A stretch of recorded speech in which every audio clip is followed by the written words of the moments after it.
नमस्कार दोस्तों, स्वागत है आप सभी का फिर से।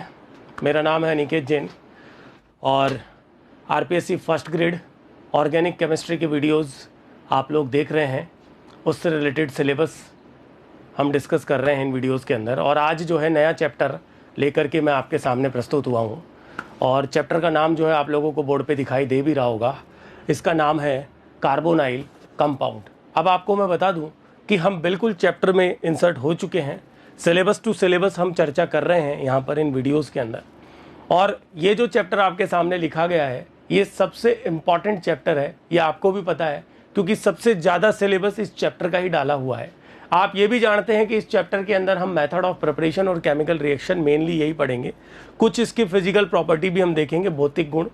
लेकिन आपको ये भी पता है कि इसकी रासायनिक अभिक्रियाओं यानी कि केमिकल रिएक्शंस के अंदर हम वो सारी नेम्ड रिएक्शंस पढ़ लेंगे जो हमारे सिलेबस में अलग से मेंशन है, जैसे कि aldol, Perkin, Knoevenagel, Stobbe, benzoin, Mannich, Reformatsky की एटसेट्रा एटसेट्रा, बेयर विलीगर, सब इस चैप्टर में आ जाएगी। तो कहने का मतलब थोड़ा सा लेंदी है, लगभग 2 से 3 वीडियो इसके टोटल आप लोगों को मिलेंगे अलग अलग फॉर्म में, और उनमें जाकर के ये पूरा चैप्टर विथ नेम्ड रिएक्शन यहाँ पर कंप्लीट हो जाएगा। अब आप ये भी जानते हो, प्रीवियस ईयर पेपर आप उठाकर देख लीजिएगा कि आरपीएससी फर्स्ट ग्रेड के अंदर इस चैप्टर से जो है सबसे ज़्यादा सवाल पूछे जाते हैं, ये हम जानते हैं अच्छी तरह से। तो इसलिए इस चैप्टर का वेटेज ज़्यादा है, इसलिए इसे ध्यान से करते हुए चलेंगे, इसकी रिएक्शंस को ध्यान से समझते हुए हम लोग चलने वाले हैं। तो शुरुआत करते हैं इस चैप्टर की जिसका नाम है कार्बोनाइल कंपाउंड। सबसे पहले तो कार्बोनाइल कंपाउंड्स होते क्या है मैं आपको बता दूं। जिन कंपाउंड्स के अंदर CO फंक्शनल ग्रुप यानी कि ये वाला फंक्शनल ग्रुप प्रेजेंट होता है। अब ये जो फंक्शनल ग्रुप है आप ध्यान से समझिएगा कि इसके अंदर ये जो 2 ग्रुप्स जो अभी अटैच नहीं किए हैं, ये इसके रिस्पेक्ट में इसे हम 2 कैटेगरी में क्लासिफाई कर सकते हैं। एक है एल्डिहाइड्स और दूसरे हैं कीटोन्स। बहुत आसान सी बात है और आप इन्हें जानते भी हैं। एल्डिहाइड के अंदर CHO फंक्शनल ग्रुप होगा यानी कि एक हाइड्रोजन मस्ट है और इसके बिहाफ में दूसरा एल्काइल या हाइड्रोजन हो सकता है, यानी CHO फॉर्माइल जिसे आप कहते हो, दैट फंक्शनल ग्रुप, ये एल्डिहाइड, ये कार्बोनाइल का पहला पार्ट हो गया। दूसरा जो है वो है कीटोन, इसे हम कहते हैं ये ग्रुप। और अगर हम इसको डिटेल में देखें ढंग से तो ये कुछ इस तरह से हम शो करते हैं। तो आप ये चीज तो समझ ही गए होंगे कि कहीं ना कहीं ये जो 2 ग्रुप्स अटैच हैं, ये जो 2 वैलेंसी है कार्बोनाइल वाले कार्बन की, ये एल्काइल या हाइड्रोजन होंगी तो हम इन्हें कार्बोनाइल में कंसीडर करते हैं। यदि ये कोई, समझिएगा मेरी बात को, साइड में दिखाता हूं, यदि ये कोई जेड ग्रुप अदर कोई सब्स्टिट्यूएंट आ जाए जैसे कि OH, जैसे कि Cl, जैसे कि OR या NH2, कहने का मतलब एसिड और उनके डेरिवेटिव्स, तो ये अलग ग्रुप हैं, इन्हें कभी भी कार्बोनाइल फंक्शनल ग्रुप में कंसीडर करने की गलती मत करिएगा। ये खुद अपने आप में अलग फंक्शनल ग्रुप हैं, अलग क्रियात्मक समूह है। अब आप ये भी जानते हो कि फंक्शनल ग्रुप जो है वो अपना खुद का पर्टिकुलर फंक्शन शो करते हैं, यानी खुद की अपनी केमिकल रिएक्शन शो करते हैं। That is why they are called functional group. तो यदि कार्बोनाइल की बात कहें तो एल्डिहाइड और कीटोन ही वो कंपाउंड्स हैं जो कार्बोनाइल की कैटेगरी में जाते हैं। सबसे पहली बात समझ आ गई आप लोगों को। अब दूसरी इसमें बात अगर हम देखें, भैया एल्डिहाइड आपको पता चल गया, कीटोन आपको पता चल गया, तो हम इसमें स्ट्रक्चर की बात कर सकते हैं, संरचना की। तो ये भी आप अच्छी तरह से देख रहे हो कि कार्बोनाइल जो है ये लिख रहे हैं ना हम इस तरह से। अब ये एल्काइल या हाइड्रोजन होंगे, ये हमें पता है, कोई जेड ग्रुप नहीं हो सकता। दे आर नॉट कार्बोनाइल्स, ये कार्बोनाइल नहीं है।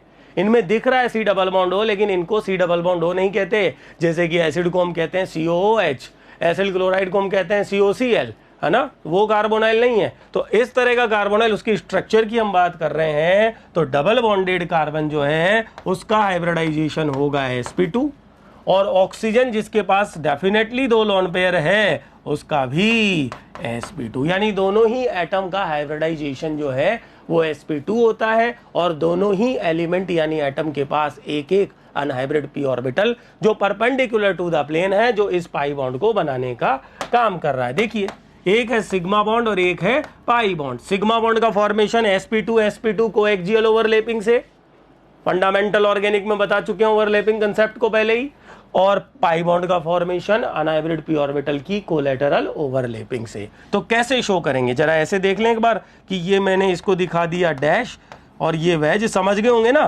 ताकि मैं प्रॉपर प्लेन दिखा सकूं किसका, पी ऑर्बिटल का। और ये देखो, ये देखो, ये इस तरह से। और डेफिनेटली दो लोन पेयर्स जो है वो sp2 के अंदर जाएंगे, यानी आपको ये बात क्लियर है कि कार्बोनाइल में ये जो हाइब्रिडाइजेशन है वो क्या चल रहा है, कार्बन का और ऑक्सीजन का। एक एलिमेंट है कार्बन, एक एलिमेंट है ऑक्सीजन। ऑक्सीजन होता है डाइवेलेंट, तब उस पर दो लोन पेयर रहते हैं। ये बात आपको समझ आ रही होगी, ठीक है। ये सबसे पहली केमिस्ट्री तो स्ट्रक्चर की हो गई। अब इसको मॉलिक्यूलर ऑर्बिटल थ्योरी से यदि हम जोड़ दें तो मॉलिक्यूलर ऑर्बिटल थ्योरी क्या कहती है, एमओटी, कि दो पी ऑर्बिटल जब कॉम्बिनेशन करेंगे तो भैया दो नए मॉलिक्यूलर ऑर्बिटल बनेंगे। एक लोअर एनर्जी का बनेगा बॉन्डिंग और एक हायर एनर्जी का बनेगा एंटी बॉन्डिंग। ये लो नेक्स्ट पेज पर लेता हूं मैं, ऐसे दिखा दें हम दो पी ऑर्बिटल, इनका कॉम्बिनेशन करवाया और ये सेम फेज में जब कॉम्बिनेशन हुआ तो बना बॉन्डिंग, और अपोजिट फेज में सब्सट्रैक्टिव ओवरलैप जब होगा तो बनेगा एंटी बॉन्डिंग। और इसके साथ ये एक नोडल प्लेन, इसे कह दिया पाई बॉन्डिंग, इसे कह दिया पाई एंटी बॉन्डिंग। और पी ऑर्बिटल में जो दो इलेक्ट्रॉन है वो बॉन्डिंग में ऑक्यूपाई हो गए हैं। और ये देखो, ये तो है बॉन्डिंग मॉलिक्यूलर ऑर्बिटल और ये है एंटी बॉन्डिंग। और इस एंटी बॉन्डिंग को हम कार्बोनाइल का ल्यूमो कहते हैं। ल्यूमो हमारे काम आएगा लोएस्ट अनऑक्यूपाइड मॉलिक्यूलर ऑर्बिटल, क्योंकि केमिकल रिएक्शन जब आप पढ़ोगे कार्बोनाइल की तो वहां पर न्यूक्लियोफाइल का जो अटैक होगा तो न्यूक्लियोफाइल अपने इलेक्ट्रॉन इसके ल्यूमो में सप्लाई करेगा, ये आपको ध्यान रखना है। साथ ही साथ देखो, जब हम कॉन्सेप्ट ही लेके चल रहे हैं तो एक बात और ध्यान रखना कि एक तो है कार्बोनाइल का ये double bond, C double bond हो, और एक है एल्कीन वाला कार्बन कार्बन डबल बॉन्ड। दोनों ही मल्टीपल बॉन्ड है, लेकिन ध्यान रखना बॉन्ड स्ट्रेंथ की यदि बात करें तो कौन ज्यादा मजबूत है, ये कार्बोनाइल ज्यादा स्ट्रॉन्ग बॉन्ड है। अब देखो, एक तरफ तो हमको ये दिखता है, बोले कि भैया विद्युत ऋणता का अंतर, इलेक्ट्रॉन नेगेटिविटी डिफरेंस है, तुरंत अपनी इस फॉर्म की तरफ इजीली जाएगा, बिल्कुल सही बात है। तो फिर ये बॉन्ड वीक होना चाहिए था, वो थोड़ा स्ट्रांग होना चाहिए था, लेकिन भैया ये कंसेप्ट काम नहीं करता। यहां काम करता है इलेक्ट्रोस्टैटिक फोर्स ऑफ अट्रैक्शन, स्थिर वैद्युत आकर्षण of two dipoles, positive and negative के बीच में, और वो इस बॉन्ड की जो स्ट्रेंथ है उसको ज्यादा बना देता है। ये तो कॉन्सेप्ट है, एक्सपेरिमेंटली आपको बता दूं, इस बंध की ऊर्जा ज्यादा है, इसकी कम है, यानी बॉन्ड स्ट्रेंथ जो है वो भी हमने कंपेयर कर ली multiple bond carbon carbon double और कार्बन ऑक्सीजन की। और ये हमारे माइकल एडिशन में इनॉन की जब हम रिएक्शन पढ़ेंगे तब भी ये कंसेप्ट हमारे काम आएगा। तो स्टूडेंट्स, आप लोगों को बेसिक इंट्रोडक्शन दे रहे हैं कार्बोनाइल कंपाउंड का, एल्डिहाइड एंड कीटोन का, देखिए मेरी बात, और ये हो चुका है इसका इंट्रोडक्शन सबसे पहले कंप्लीट, ठीक है। अब इंट्रोडक्शन के बाद में इस चैप्टर में आता है नॉमेनक्लेचर। नॉमेनक्लेचर का वीडियो मैं पहले से ही अलग बना चुका हूं, तो नॉमेनक्लेचर आप उस वीडियो में चेक कर लेंगे। इसके बाद अगर हम बात करें क्लासिफिकेशन, तो क्लासिफिकेशन नाम की कोई चीज इसमें है नहीं, एल्डिहाइड और कीटोन हमने देख लिए हैं, कोई डिग्री प्राइमरी सेकेंडरी टर्शरी कुछ नहीं है। तो फिर इसके बाद सीधे इस चैप्टर में क्या आएगा, मेथड ऑफ प्रिपरेशन आएगी कार्बोनाइल्स की, फिर फिजिकल प्रॉपर्टी जहां से सवाल बनता है कार्बोनाइल्स की, फिर chemical reactions, chemical property carbonyls की, जिसमें सारी नेम्ड रिएक्शंस आएंगी। तो 3 अब मेजर पोर्शन हम लेकर चलने वाले हैं। तो अभी इस वीडियो में मेथड ऑफ प्रिपरेशन और फिजिकल प्रॉपर्टी को हम देख लेते हैं, उसके बाद आगे के पोर्शन नेक्स्ट वीडियो में देखते चलेंगे। तो एक बार स्टार्ट कर रहा हूं, सबसे पहले तो मैं प्रिपरेशन यानी कि मेथड ऑफ प्रिपरेशन, आ रही है बात समझ में, यानी बनाने की विधियां। तो भैया सुनो, आप जब इनको देखोगे ग्रेजुएशन में की किताबों में, या फिर आप इनको देखोगे 11th 12th एनसीईआरटी वगैरह के अंदर, तो इसको कुछ इस तरह से कैटेगराइज किया हुआ है रिएक्शंस को बनाने की विधियों को, कि कार्बोनाइल जिसमें एल्डिहाइड कीटोन दोनों बने, ऐसे मेथड को अलग कैटेगराइज कर रखा है। फिर ओनली एल्डिहाइड सिंथेसिस अलग है, ओनली कीटोन सिंथेसिस अलग है। हम ओवरऑल एक साथ लेकर चल रहे हैं, इसके लगभग 7 या 8 टोटल मेथड्स हम देखने वाले हैं, और मैं आपको बता दूं उनमें जो काम के फैक्ट्स हैं वही मैं आपके सामने रखूंगा। और उनसे संबंधित जो सवाल प्रीवियस ईयर आरपीएससी में आए हैं वो भी मैं यहां पर अभी लेके चलने वाला हूं। अब सुनो, इसको शुरू करें। आपको क्या प्रिपेयर करना है? कार्बोनाइल बनाना है, यानी एल्डिहाइड और कीटोन बनाना है। इससे पहले के फंक्शनल ग्रुप, यानी कि आप जब भी चैप्टर में इंसर्ट होते हो ऑर्गेनिक केमिस्ट्री में, चाहे आप 11th-12th केमिस्ट्री लो, चाहे आप ग्रेजुएशन लेवल की लो बीएससी फर्स्ट ईयर से, आप सबसे पहला चैप्टर पढ़ते हो हाइड्रोकार्बन एल्केन, फिर एल्कीन, फिर alkyne, and then halo alkane यानी alkyl halides, and then alcohol, और उसके बाद नंबर आता है किसका? कार्बोनाइल वाले चैप्टर का। हमने आरपीएससी फर्स्ट ग्रेड सिलेबस के हिसाब से एल्केन, एल्कीन, एल्काइन डिस्कस कर लिया, एल्काइल हैलाइड डिस्कस कर लिया, लेकिन हमने एल्कोहल अलग से डिस्कस नहीं किया क्योंकि वो हमारे सिलेबस में अलग से मेंशन नहीं है। यहां उसकी कुछ रिएक्शंस आ जाएंगे। अब बात क्या आ रही है? मेथड ऑफ प्रिपरेशन की। मेथड ऑफ प्रिपरेशन में सुनो मेरी बात ध्यान से। सबसे पहला ग्रुप अगर मैं कहूं एल्केन, तो क्या एल्केन से कार्बोनाइल बनाए जा सकते हैं? नहीं, ऐसा कोई मेथड नहीं है। इन जनरल सामान्यतः ऐसा कोई मेथड नहीं है जिससे एल्केन से डायरेक्ट कार्बोनाइल बन जाए, यानी एल्डिहाइड कीटोन। तो एल्केन वाला मामला तो फिनिश। तो पहला एल्केन वाला तो हटा दिया भाई, इससे बनता ही नहीं है। लेकिन हाँ कुछ हैं, जैसे फॉर एग्जांपल आप समझिए मेरी बात को, अगर मैं कह रहा हूं RCH3 और मैं कह रहा हूं इससे एल्डिहाइड बना दो, तो डायरेक्ट ऐसा कोई नॉन मेथड नहीं है। घुमा फिरा के बनाना अलग बात है, नहीं है। तो फिर अगर मैं कहूं टालुइन से, तो भैया टालुइन की sp3 कार्बन पर आप ऑक्सीडेशन, तो एक्टिवेटेड को तो आप कर सकते हो, तो ये तो नॉन है। आप इटार्ड रिएक्शन पढ़ते हो, तो ये एल्डिहाइड बन के आ रहा है, ये अलग बात है। इसे आप एल्काइल एरीन बोलते हो, इसे आप एल्केन नहीं कहते। तो मेरी बात समझ आ रही है? एल्केन से डायरेक्ट कार्बोनाइल, तो पहला चैप्टर एल्केन से नहीं बनेगा। दूसरा चैप्टर एल्कीन, तो मैं आपको बता दूं भैया यही पहला मेथड ऑफ प्रिपरेशन है। क्या एल्कीन से कार्बोनाइल बन सकते हैं? अब आपको याद आ जाएगा, ये देखो, ये दिखाता हूं, ऑक्सीडेटिव क्लीवेज। देखो, देखते चलो, जब ऑक्सीडेटिव क्लीवेज आप कराओगे, दोनों तरफ आप कार्बोनाइल ही तो बनाते हो, याद करो। और ऑक्सीडेटिव क्लीवेज के दो बेस्ट मेथड, एक तो वेरी वेरी इंपॉर्टेंट जिसका हर बार आरपीएससी फर्स्ट ग्रेड में सवाल आता है, ओजोनोलाइसिस। दूसरा लेमियक्स रिएजेंट। अब एक तो ये था कि मैं आपके सामने ये चर्चा ही नहीं करता, मैं कह देता भैया एल्कीन वाले चैप्टर में पढ़ा चुका हूं, देख लेना। लेकिन मैंने थोड़ी बहुत चर्चा क्यों की? ताकि आपको थोड़ा सा समरी इसकी याद आए और आपको ये ध्यान आए कि हाँ हमने एल्कीन में ये पढ़ा था, कार्बोनाइल बन के आते हैं, आ रहा है। इसको जब हम पूरा डिटेल में वहां पढ़ चुके हैं, दोबारा इसको समझदारी नहीं है पूरा डिटेल में पढ़ने की, केवल एक चर्चा कर ली कि फर्स्ट मेथड एल्कीन है। अब आओ इसके बाद नेक्स्ट चैप्टर। तो भैया नेक्स्ट चैप्टर जो है वो आएगा एल्काइन। तो भैया एल्काइन लिखते हैं, नेक्स्ट पेज पर आते हैं, दूसरा method from alkyne. Alkyne chapter अलग से हमने नहीं पढ़ा।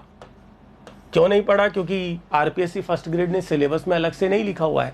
लेकिन एल्काइन से संबंधित लगभग जो अदर चैप्टर की रिएक्शन जो इंपॉर्टेंट है वो हम कर रहे हैं, सवाल बैठ जाएगा। अब एल्काइन से क्या बन सकता है कार्बोनाइल? बिल्कुल बनता है, और ये रिएक्शन कहलाती है हाइड्रेशन रिएक्शन। क्या नाम है इसका? हाइड्रेशन। हाइड्रेशन का मतलब होता है H2O का जुड़ना। क्या होता है हाइड्रेशन? डिहाइड्रेशन का मतलब होता है निर्जलीकरण, H2O का निकलना, और हाइड्रेशन का मतलब होता है H2O का जुड़ना। H और OH जोड़ दो एल्काइन के एक बॉन्ड पर, तो वो देखो कैसे। मैं एक बार इस रिएक्शन को नाम दिया जाता है कुचिरोव रिएक्शन।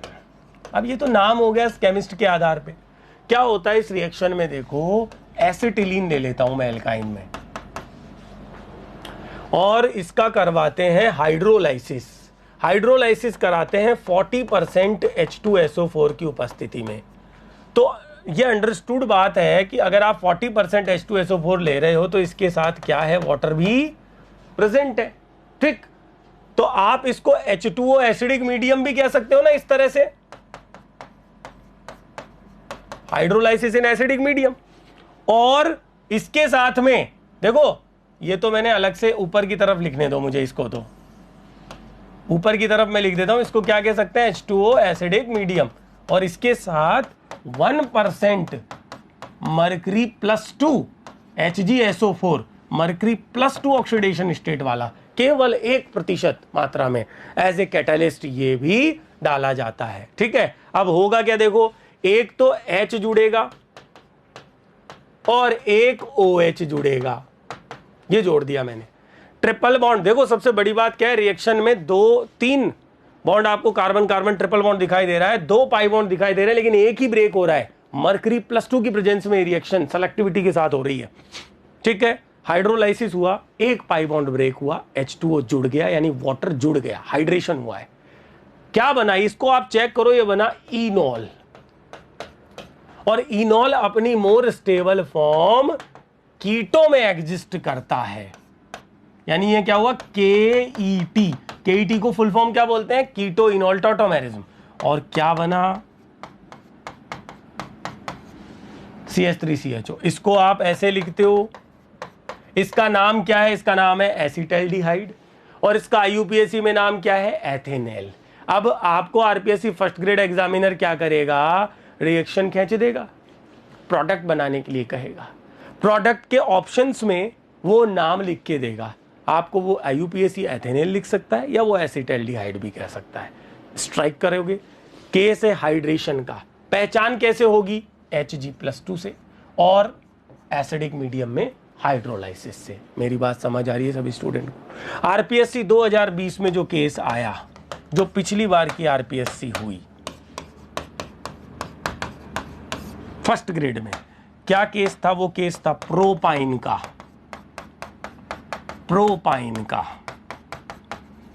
हाइड्रेशन। प्रोपाइन का हाइड्रेशन नहीं लिखा उसने, 40% भी नहीं लिख के देगा तो नहीं दिया उसने, H2SO4 लिख दिया, अंडरस्टूड है इस रिएक्शन में, है ना, और Hg+2 लिख दिया, 1% जो है। हाइड्रोलाइसिस ही तो करवा रहे हो, लेकिन अब जब ये एसिमेट्रिक एल्काइन आ जाए, ये तो सिमेट्रिक थी, कहीं भी जोड़ दिया हमने H और OH, एसिमेट्रिक एल्काइन जब आ जाए तो भैया आप देखो इसका +I प्रभाव इधर भेजेगा इलेक्ट्रॉनों को, तो कैटायन पर कौन जुड़ेगा, H2O का OH जुड़ेगा। तो रेजियो सेलेक्टिविटी के साथ जब आप इसमें प्रोडक्ट खींचोगे, OH इस पर और H इस कार्बन पे, यहां मार्कोनिकॉफ एंटी मार्कोनिकॉफ नहीं देख रहे हैं, यहां केवल हम देख रहे हैं केवल और केवल सराउंडिंग एनवायरनमेंट, और इस आधार पे हमने OH को इस पर, ये मेजर होगा, ये इनॉल, और इस इनॉल की कीटो फॉर्म जब आप खींचोगे तो ये देखना स्टूडेंट्स, ये खींची इसकी कीटो इनॉल टॉटोमेरिज्म करके, तो क्या बन के आया, एसीटोन बन के आया। एसीटोन का IUPAC नाम क्या है, प्रोपेनॉन है, समझ रहे हो, और ये इसका प्रोडक्ट आया। ये RPSC 2020 में प्रोडक्ट पूछा गया था, और प्रोडक्ट में एक ऑप्शन जो था वो प्रोपेनॉन यानी एसीटोन बना के दिया हुआ था। तो कुचेरोव रिएक्शन यानी hydration of alkyne, asymmetric alkyne के केस में आप देखेंगे कि क्या इफेक्ट ऑब्जर्व हो रहा है, और उससे केस को आपको सॉल्व करना था। ये दूसरा मेथड हो गया है एल्काइन के द्वारा, समझ आ रहा है। तीसरे मेथड की तरफ बढ़ेंगे। तो अब मेरी बात सुनो, एल्केन से नहीं बन रहा, एल्कीन से बन गया ऑक्सीडेटिव क्लीवेज के द्वारा, चैप्टर एल्कीन में पूरा पढ़ लिया है। एल्काइन से बन रहा है कुचेरोव हाइड्रेशन के द्वारा, यहां पढ़ लिया है। अब इसके बाद कौन सा ग्रुप आएगा, इसके बाद है एल्काइल हैलाइड्स या halo alkane. Direct alkyl halide से कार्बोनाइल सिंथेसिस नहीं है, संभव नहीं है। हमने एल्काइल हैलाइड चैप्टर पूरा पढ़ लिया है, हेलो एल्केन हमने पूरा पढ़ लिया है, डायरेक्ट नहीं है।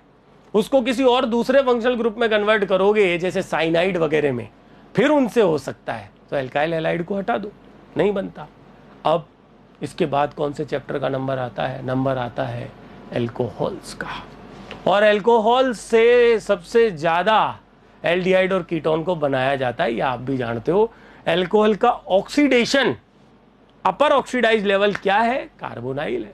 तो एल्कोहल का ऑक्सीडेशन करा दें, ऑक्सीकरण करा दें, उससे क्या बनेगा, कार्बोनाइल। देखो मैं सीक्वेंस से चल रहा हूं, हमें कोई शॉर्ट नोट नहीं खींचना है, ये हमें पता है, हमें कोई शॉर्ट नोट नहीं खींच रहा है। लेकिन दिमाग में अगर समरी बैठ जाए तो भैया वहां स्ट्राइक करने में दिक्कत नहीं आती है। केस को स्ट्राइक करने का क्या मतलब है, केस को पहचानना। केस पहचानने में आ गया तो चाहे उसका प्रोडक्ट पूछे, चाहे उस रिएक्शन का नाम पूछा जाए, आप आराम से अटेम्प्ट कर दोगे। इतना ही लेवल है, ज्यादा डीप में आरपीएससी फर्स्ट ग्रेड पूछता ही नहीं है। रिएक्शंस को कैसे पहचाने, स्ट्राइक करें, तो भैया जितनी ज्यादा प्रैक्टिस करोगे, जितना ज्यादा कोरिलेट करोगे आगे पीछे के चैप्टर में, उतना ही बेस्ट होगा। अब देखो ना, मैंने एक एक चैप्टर लेके चल रहा हूं और एक एक को याद करते हुए चला कि भाई क्या बन सकता है, नहीं बन रहा। एल्कोहल बिल्कुल डेफिनेटली, एल्कोहल ही हमारा तीसरा मेथड है, और एल्कोहल्स में भी हम बाय ऑक्सीडेशन, एल्कोहल का ऑक्सीकरण करवा दीजिए, क्या बन जाएगा, कार्बोनाइल्स। अब एल्कोहल के ऑक्सीकरण के आपको मैं 3 रिएक्शंस बताता हूं पहले बेसिक, कि यदि एल्कोहल आप ले रहे हैं 1 डिग्री प्राइमरी, ये आप जानते हैं, तो इसका ऑक्सीडेशन जो है एल्डिहाइड देता है। अब इसको आप ऑक्सीडेशन तो कह ही रहे हो, आप इसमें चेक करो क्या निकली, 2 हाइड्रोजन निकली है, एटम H2 निकला है। हाइड्रोजन का निकलना ऑक्सीडेशन ही होता है, आपको पता है। ऑक्सीजन का जुड़ना ऑक्सीडेशन है, ये तो सब जानते हैं। हाइड्रोजन का निकलना भी ऑक्सीडेशन है और लॉस ऑफ इलेक्ट्रॉन भी ऑक्सीडेशन है। तो ये एक तो ये लिख दिया मैंने, देखो सुनो, अगर ये जो लिखा है ना साइन, ये है ऑक्सीडाइजिंग रिएजेंट का साइन, कि यहां रिएजेंट डाला जाएगा अभिकर्मक और वो क्या बना देगा, एल्डिहाइड। स्ट्रॉन्ग अगर आपने रिएजेंट ले लिया तो मैं आपको बता दूं एल्डिहाइड से एसिड तक जाता है स्ट्रॉन्ग रिएजेंट में।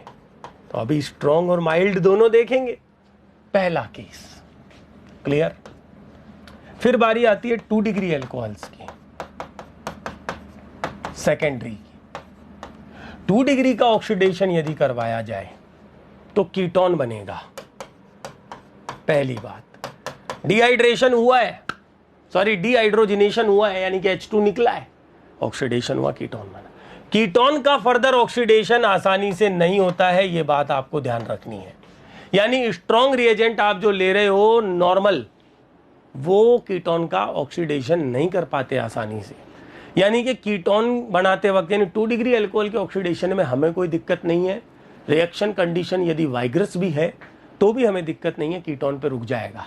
बट 1 डिग्री के केस में हमें पर्टिकुलर माइल्ड रिएजेंट लेने होंगे यदि हमें एल्डिहाइड बनाने हैं। तो अगर हमने स्ट्रॉन्ग डाल दिया तो वो एसिड तक पहुंच जाएगा। बात समझ आ रही है सभी स्टूडेंट्स को? कीटोन का फर्दर नहीं होता, नॉट इजीली ऑक्सीडाइज्ड। और तीसरा है 3 डिग्री एल्कोहल्स। तो भैया आपने पढ़ा होगा कि 3 डिग्री एल्कोहलों का ऑक्सीकरण आसानी से नहीं होता, नॉट इजीली ऑक्सीडाइज्ड, पहली बात तो। और यदि इनका करवाए भी हम ऑक्सीडेशन एसिडिक मीडियम में जब हम डालते हैं ना 3 डिग्री एल्कोहलों को, तो ये इवन मैकेनिज्म से क्या बना देते हैं, एल्कीन इनका प्रोडक्ट बन के आ जाता है। तो हम एल्कीन थोड़ी बनाना चाह रहे हैं, मुझे एक बात बताओ, हमें क्या बनाना है, हमें तो कार्बोनाइल प्रिपेयर करना है, और कार्बोनाइल 3 डिग्री से नहीं बनता है। ठीक है, क्लियर? तो ये तो बात हो गई हमारे जनरल इंट्रोडक्शन की। अब हमें सीखना है कि ये जो हमने मार्क किए हैं कि कौन कौन से रिएजेंट हैं जो यहाँ काम करते हैं, कौन से स्ट्रॉन्ग है, कौन से माइल्डर हैं, और उनमें कौन से बेस्ट हैं जो इजी टू हैंडल, बहुत आसानी से हैंडल हो एक्सपेरिमेंटली, और बहुत बढ़िया प्रोडक्ट दें। स्टूडेंट्स एक बात ध्यान रखिएगा कि जब भी ऑक्सीडेशन करवाया जाता है किसी भी ग्रुप का, तो खास बात जो बेस्ट रिएजेंट है ना, उसकी विशेषता होती है कि वो कीमो सेलेक्टिव होता है। कीमो का मतलब वो पर्टिकुलर एक ही फंक्शनल ग्रुप को ऑक्सीडाइज करे, दूसरे ऑक्सीडाइजेबल ग्रुप को वो ऑक्सीडाइज ना करे। ये खास बात ध्यान में रखी जाती है। तो भैया मैं सीधे ही आगे बढ़ता हूँ। आरपीएससी फर्स्ट ग्रेड लेवल पर हम चर्चा कर रहे हैं। मैं बात करता हूँ, इसमें हम 4 ऑक्सीडेशन पढ़ते हैं एल्कोहल के अंदर, 4। तो पहला ऑक्सीडेशन मैं आपसे चर्चा करता हूँ ए, या इसको मैं ऐसे लिख देता हूँ, ये फर्स्ट ऑक्सीडेशन जो सबसे इंपॉर्टेंट, सबसे ज्यादा पॉपुलर है, वो है ऑक्सीडेशन एल्कोहल का। पढ़ रहे हो आप, oxidation of alcohol by chromium 6 reagent. Chromium 6 reagent, मेरी बात को ध्यान से समझिएगा। क्रोमियम 6 मतलब क्रोमियम +6 ऑक्सीडेशन स्टेट वाले रिएजेंट्स। इनमें कौन कौन से रिएजेंट्स आते हैं? पहली बात, एक आता है इनमें एसिडिक डाइक्रोमेट, इसको मैं डायरेक्ट लिख देता हूं फॉर्मूले को, K2Cr2O7। ये स्ट्रॉन्ग है, मेरी बात को ध्यान से समझना। एक आता है इसमें कोरे रिएजेंट, और कोरे रिएजेंट में आते हैं पीसीसी और पीडीसी, पर हमारे काम का पीसीसी है कोरे रिएजेंट। एक इसमें आता है क्रोमियम 6 में जॉन्स रिएजेंट, और एक आता है इसमें सेरेट कॉलिन रिएजेंट। मैं आपको बता दूं, ये जो नाम लिखे हैं ना मैंने रिएजेंट्स के, इनका सवाल पूछ लेते हैं कई बार एग्जाम में, इसलिए इनकी थोड़ी बहुत चर्चा लेकर के चल रहे हैं, वरना ये सारा पोर्शन एमएससी फाइनल ईयर के अंदर ज़्यादा डिस्कस किया जाता है, ऑक्सीडेशन रिडक्शन वाला, स्पेशलाइजेशन ऑर्गेनिक में। हमें तो सवाल निकालना है, सवाल निकालना है। तो देखो, बात करते हैं सबसे पहले स्ट्रॉन्ग वाले की। स्ट्रॉन्ग की खास बात यह है कि ये बिल्कुल ऑक्सीडेशन करेगा, ये तो सबका करता है, ये कार्बन कार्बन डबल बॉन्ड का भी करता है, ये कार्बन कार्बन ट्रिपल बॉन्ड का भी करता है, ये एल्डिहाइड का भी करता है, और एसिड तक। कुल मिलाकर के ये स्ट्रॉन्ग है, इट इज नॉट गुड, ये गुड नहीं है। हम केवल कार्बोनाइल बनाना चाहते हैं अल्कोहल से। तो पहली बात तो स्ट्रॉन्ग रिएजेंट जो है ना, देखो पहले क्या ले रहा हूं मैं, क्रोमियम, ये 6 में स्ट्रॉन्ग की बात कर रहा हूं, ये 1 डिग्री अल्कोहल से एसिड बनाता है और 2 डिग्री से कीटोन देता है। तो 1 डिग्री के लिए ये गुड नहीं है, क्योंकि 1 डिग्री पर यदि आपने डाला K2Cr2O7 डाइक्रोमेट, K2Cr2O7 एसिडिक, तो भैया क्या आएगा, एसिड। आप चाहते हो एल्डिहाइड बनाना, नॉट पॉसिबल, नहीं बनेगा इससे। वाइग्रस रिएक्शन है, यह एसिड तक जाएगी, तो it is not good. While 2 degree के साथ ये क्या बनाता है, कीटोन बनाता है। तो 2 डिग्री के लिए तो ये कारगर है, लेकिन 1 डिग्री के लिए कारगर नहीं। क्रोमियम 6 पहला स्ट्रॉन्ग रिएजेंट मैंने आपके सामने रखा है, एसिडिक डाइक्रोमेट। अब देखो क्रोमियम 6 में हम देखते हैं पीसीसी को, बहुत ही बेस्ट।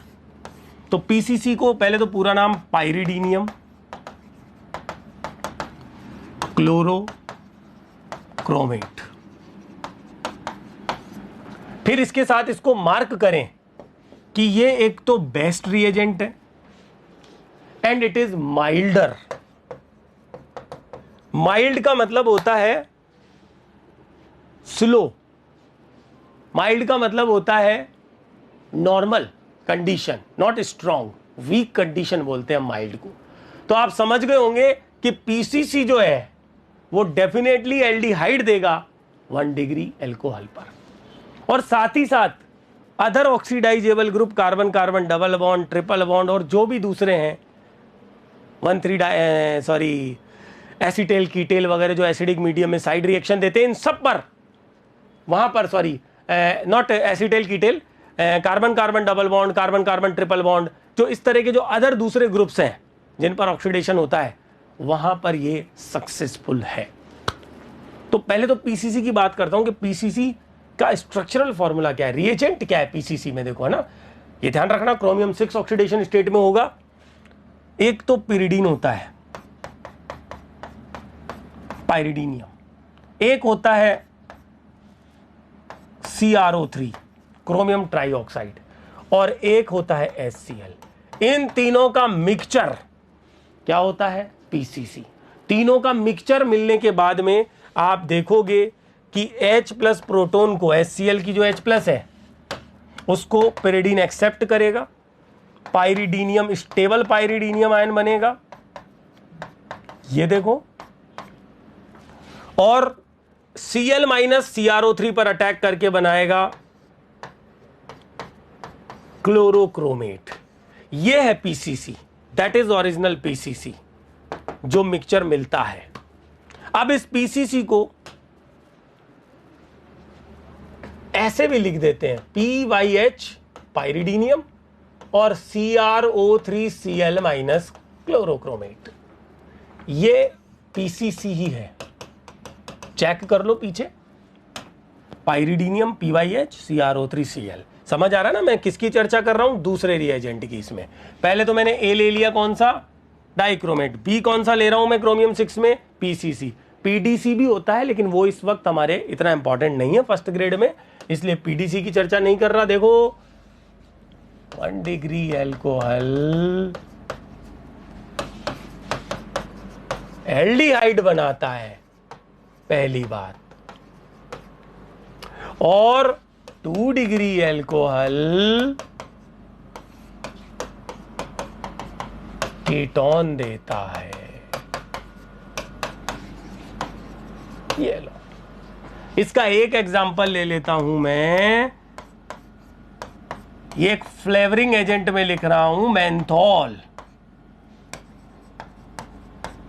पीपरमेंट में प्रेजेंट होता है मेंथॉल, PCC। एल्कोहल का ऑक्सीडेशन क्या बनेगा? मेंथॉन बनेगा, मेंथॉन बन के आता है। यही काम ड्राइक्रोमेट भी आसानी से कर देगा, गलत नहीं है, आराम से करेगा, लेकिन PCC आसानी से हैंडल हो जाता है, इजी टू कैरी आउट।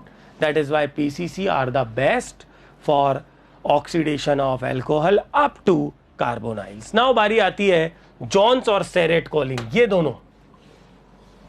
तो मैं आपको बता दूं, ये देखो मैं जॉन्स लेता हूं नेक्स्ट पेज पर।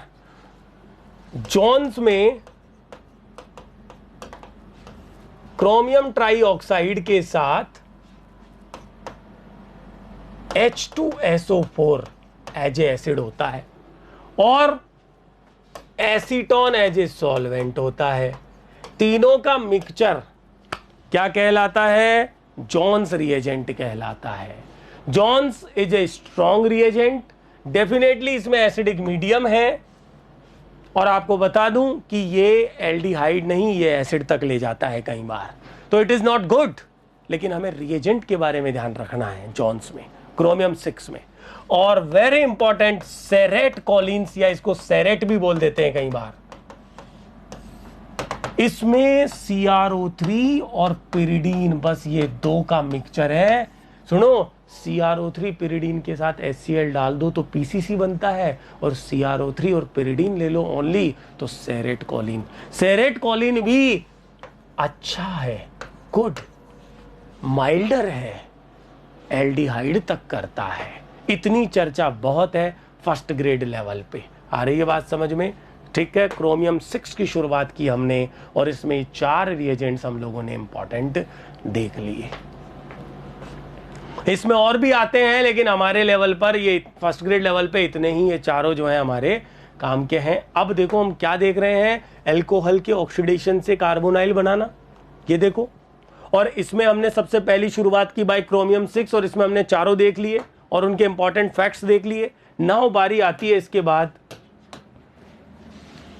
दूसरा मेथड एल्कोहल से कार्बोनाइल बनाने का, वो है ओपन और ऑक्सीडेशन, ओपन और ऑक्सीकरण। और ये फर्स्ट ग्रेड के लिए वेरी इंपॉर्टेंट है। ओपन और ऑक्सीडेशन की पहचान है इसका रिएजेंट, और रिएजेंट कौन है इसका? वो है एल्यूमिनियम टर्शरी ब्यूटॉक्साइड। और एल्यूमिनियम टर्शरी ब्यूटॉक्साइड के साथ एक कीटोन जो कि लिया जाता है जनरली एसीटोन। इसका नाम क्या है? Aluminium tertiary butoxide. दिखाई दे रहा है आप लोगों को?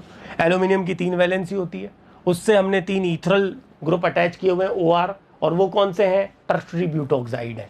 एल्यूमिनियम टर्शरी ब्यूटॉक्साइड ही ओपन और की पहचान बनेगी, इसे याद रखना। एक रिएजेंट होता है एल्यूमिनियम आइसोप्रोपोक्साइड, इसमें टर्शरी ब्यूटाइल की जगह IPR लगा दें, आइसोप्रोपोक्साइड, वो MPV रिडक्शन की पहचान बनती है, Meerwein Ponndorf Verley reduction, जो इसी चैप्टर के लास्ट में पढ़ेंगे, आइसोप्रोपोक्साइड। एक होता है एल्यूमिनियम इथोक्साइड OET, वो टिशेनको में काम आता है। और एक होता है ट्राई इथाइल एल्यूमिनियम, यानी कि एल्काइल ग्रुप अटैच कर दिए डायरेक्ट एल्यूमिनियम से, ये जिगलर नाटा कैटलिस्ट में देखा जाता है। ये चारों नाम आप लोगों को मैं MPV के वक्त और डिटेल में बताऊंगा और आपको PDF नोट्स में मिल भी जाएंगे। जब भी एल्यूमिनियम आए आपके सामने तो एल्यूमिनियम के जो इथोक्साइड्स हैं यानी कि एल्कोक्साइड्स हैं, इनको आप समराइज करके चलोगे तो पहचान बन जाएगी कि भैया इस रिएक्शन में ये एल्यूमिनियम का कैटलिस्ट काम आ रहा है, रिएजेंट काम आ रहा है। कैटलिस्ट नहीं, रिएजेंट है ये तो एक तरह से। अब देखो, इस रिएक्शन को जनरली 2 डिग्री अल्कोहल्स के ऑक्सीडेशन के लिए देखा जाता है। तो मैं क्या करता हूँ, एक रिएक्शन खींचता हूँ आपके सामने नेक्स्ट पेज पर मैं रिएक्शन खींचता हूँ। मैंने ले लिया ये 2 डिग्री अल्कोहल, ठीक है, और एरो पर आपको लिखा हुआ मिल जाएगा या तो एल्यूमिनियम टर्शियरी ब्यूटोक्साइड इस तरह से, या फिर वो बना के दे देगा कॉम्प्लेक्स, और इसके साथ एसीटोन भी दिखाई देगा।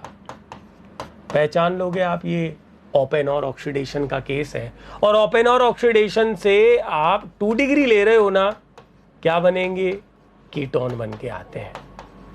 भाई 2 डिग्री से तो कीटोन बनते हैं और 1 डिग्री से एल्डिहाइड बनते हैं। 2 डिग्री के लिए बेस्ट मेथड है ये, पहले ही बता रहा हूं आप लोगों को। और इसके साथ जो एसीटोन है ना, आप देखोगे जनरली ग्रेजुएशन की किताबों में कि उस एसीटोन को रिड्यूस करके दिखाया जाता है इस तरह से। बोले एक का ऑक्सीडेशन दूसरे का रिडक्शन हो रहा है, सही बात है, रॉक्स प्रोसेस चल रहा है ना, डिस्प्रपोर्शनेशन है, समानुपातन। तो भैया आपको तो इस प्रोडक्ट पर फोकस करना है, आपका प्रोडक्ट तो ये है, और ये को प्रोडक्ट जो इसके साथ बन के आ रहा है रिड्यूस होकर के, वो भी साइड में हमने देख लिया। आ गई ये रिएक्शन समझ में। ये दूसरा हो गया है आप लोगों का अल्कोहल से ओपन और ऑक्सीडेशन के द्वारा कार्बोनाइल का बनना, ठीक है। मैकेनिज्म की बात नहीं कर रहे, कोई लेना देना नहीं है इस मैकेनिज्म का, ना इससे संबंधित कोई सवाल आता। जिनसे आएगा उनको देखेंगे, है ना, नहीं आता ये सवाल बन जाए, यही बड़ी बात है, ठीक है। तो क्या हो गया, ओपन और हो गया दूसरा। अगला है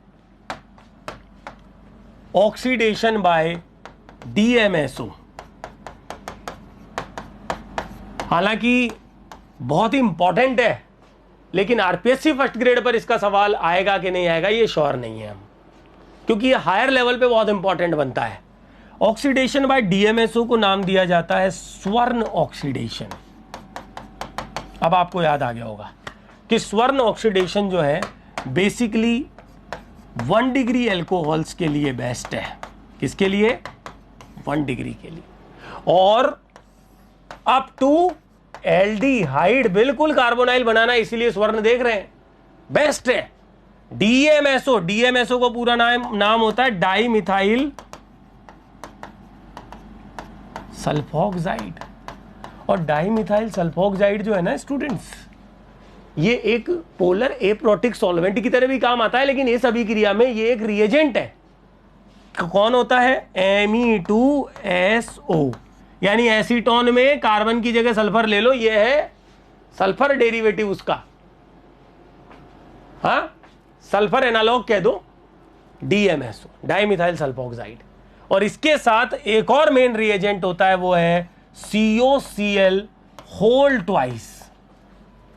COCl2 नहीं है, फॉस्जीन नहीं है, ये ध्यान रखना। COCl2 फॉस्जीन होती है, COCl होल ट्वाइस ये होता है, इसे कहते हैं ऑक्सिलिल क्लोराइड। तो दूसरा मेन रिएजेंट है ऑक्सिलिल क्लोराइड, और एक हो गया DMSO, और एक लिया जाता है इसके साथ TEA यानी ट्राई इथाइल एमीन, जो एक बेस की तरह काम करता है अभिक्रिया के अंदर। तो बोले ये हम इसको कैसे पहचानेंगे, भाई ऊपर ही लिख दिया है DMSO इसकी पहचान है। ये दोनों रिएक्ट करके एक इंटरमीडिएट स्पीसीज बनाते हैं, जो आगे जाकर इससे डिहाइड्रोजनेशन करवाती है और एल्डिहाइड में कन्वर्ट करती है। ऑक्सीजन तो देना ही नहीं है इसमें, केवल हाइड्रोजन ही निकालने का काम है। अगर एल्डिहाइड से एसिड बनाना हो तब ऑक्सीजन देना पड़ता है। तो यहां तो केवल और केवल हाइड्रोजन निकालने का काम हो रहा है, बस वही काम कर रहे हैं ये रिएजेंट्स जो है। आ रही है बात समझ में? स्वर्ण ऑक्सीडेशन है, इसकी भी मैकेनिज्म हम नहीं देखेंगे क्योंकि इसका भी कोई लेना देना नहीं है, बस रिएजेंट्स से पहचान लेना रिएक्शंस को। क्लियर है? और वो आपकी प्रैक्टिस पर निर्भर करता है। चौथा और लास्ट अल्कोहल में वो है, उसको आप पहचान जाओगे लिखते ही, कॉपर 573 केल्विन पर। यह सवाल अभी आरपीएससी पूछ चुका है, लेकिन इसको अलग फॉर्म में पूछा था, अलग फॉर्म में पूछा गया था। तो भैया आपको कॉपर उत्प्रेरक की उपस्थिति में हाई टेम्परेचर पे जब अभिक्रिया को करवाया जाए, 300 डिग्री सेल्सियस हो गई ना, 573 केल्विन। हम एलिमिनेशन रिएक्शन के वक्त इसे पढ़ चुके हैं, बीटा एलिमिनेशन, 1,2 एलिमिनेशन में यही अभिक्रिया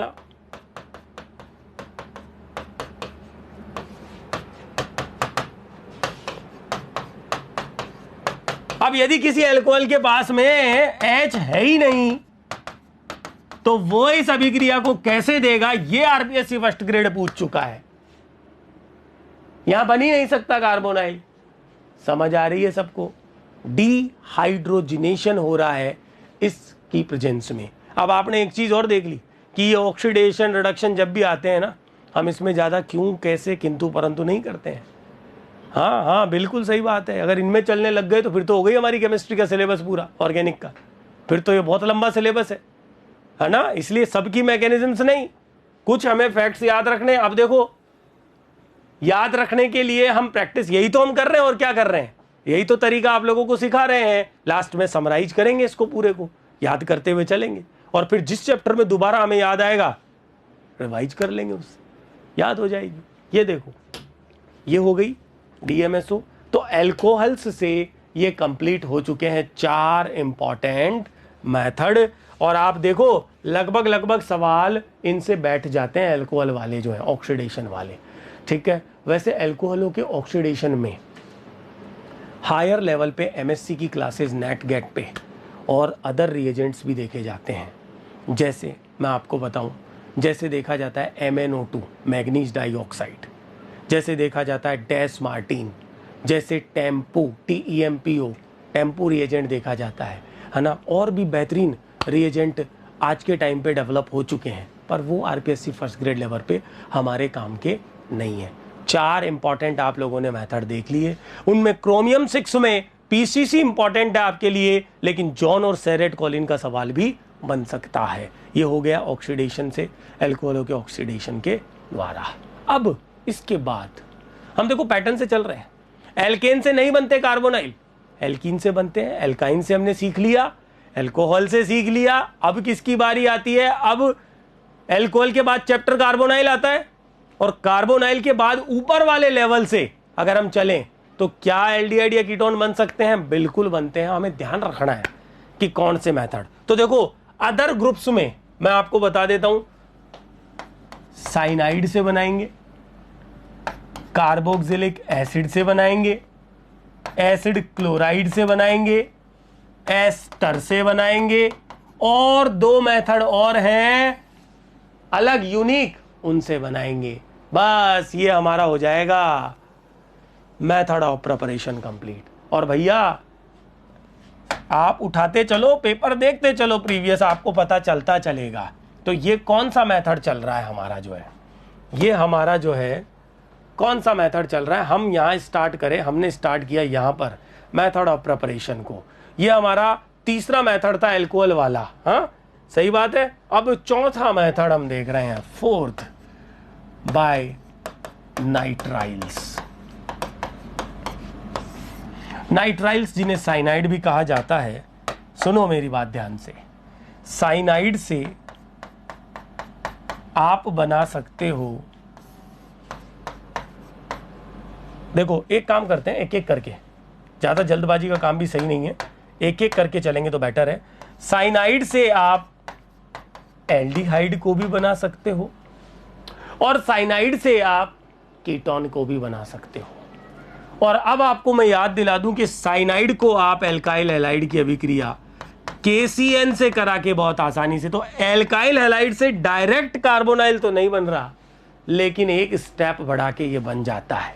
तो कन्वर्जन वाली रिएक्शंस में आपको ध्यान रखना है पहली बात। तो अब सुनो, साइनाइड से आप ये करवा रहे हो तो ये साइनाइड से लोअर लेवल है। मैं आपको बताऊं, एक लेवल कम हो गया ऑक्सीडेशन, इसे कहते हैं हम रिडक्शन, पार्शियल रिडक्शन बोला जाता है। और यहां काम में लेते हैं स्टेनस क्लोराइड कॉन्संट्रेटेड HCl की उपस्थिति में। इस रिडक्शन को नाम देते हैं स्टीफेन रिडक्शन, और ये इंपॉर्टेंट है आपके लिए। स्टीफेन रिडक्शन जो है वो पार्शियल रिडक्शन करता है, और मैंने इसकी चर्चा आपसे हेलो एल्केन वाले चैप्टर में भी की थी कि पहले यहां पर बनता है इमीन, बीच में पार्शियल रिडक्शन होके, जिसका हाइड्रोलाइसिस होके हमें प्राप्त होता है aldehyde, because imines are unstable at normal temperature. Stephen के अलावा यहां पर एक और रिएजेंट जो है वो बेस्ट काम करता है, उसका नाम है डाइबल H। क्या नाम है उसका? डाइबल H। ये RPSC अभी पूछ चुका है 2020 में डाइबल H को, वो भी नाइट्राइल के ऊपर पूछा गया एक केस जो है 2020 के अंदर। तो ये अब देखो, पहली बात तो ये मैंने आपको दो रिएक्शन खींच दी। मैंने कहा एक तो स्टीफेन बेस्ट है पार्शियल रिडक्शन, अगर लिथियम एल्यूमिनियम हाइड्राइड डालें तो भैया पूरी तरह से एमीन पूर्ण अपचयन होता है, मैं बता चुका हूं। इसका हाइड्रोलाइसिस, इसका पार्शियल हाइड्रोलाइसिस वो हम कर चुके हैं। एल्डिहाइड जो है वो पार्शियल हाइड्रोलाइसिस का, पार्शियल रिडक्शन का पार्ट है। पार्शियल रिडक्शन यानी आंशिक अपचयन में इमाइन बनते हैं जिनका हाइड्रोलाइसिस एल्डिहाइड देता है। डाइबल H भी ये काम करता है, और डाइबल H जब ये काम करता है, सुनो मेरी बात, तो टेम्परेचर रखा जाता है very low, -70 degree Celsius, -70 degree Celsius पे अभिक्रिया होती है। नॉट इजी, लेकिन इसी टेम्परेचर पे ये करता है। अब सुनो, डाइबल H जो है वो क्या स्ट्रक्चर होती है और उसका पूरा नाम क्या है वो बताता हूं। डाइबल पूरा नाम है diisobutyl aluminium hydride. H क्या है? हाइड्राइड है। स्ट्रक्चरल फॉर्मूला है H एल्यूमिनियम से जुड़ा हुआ है, और 2 आइसो ब्यूटिल ग्रुप इससे अटैच है।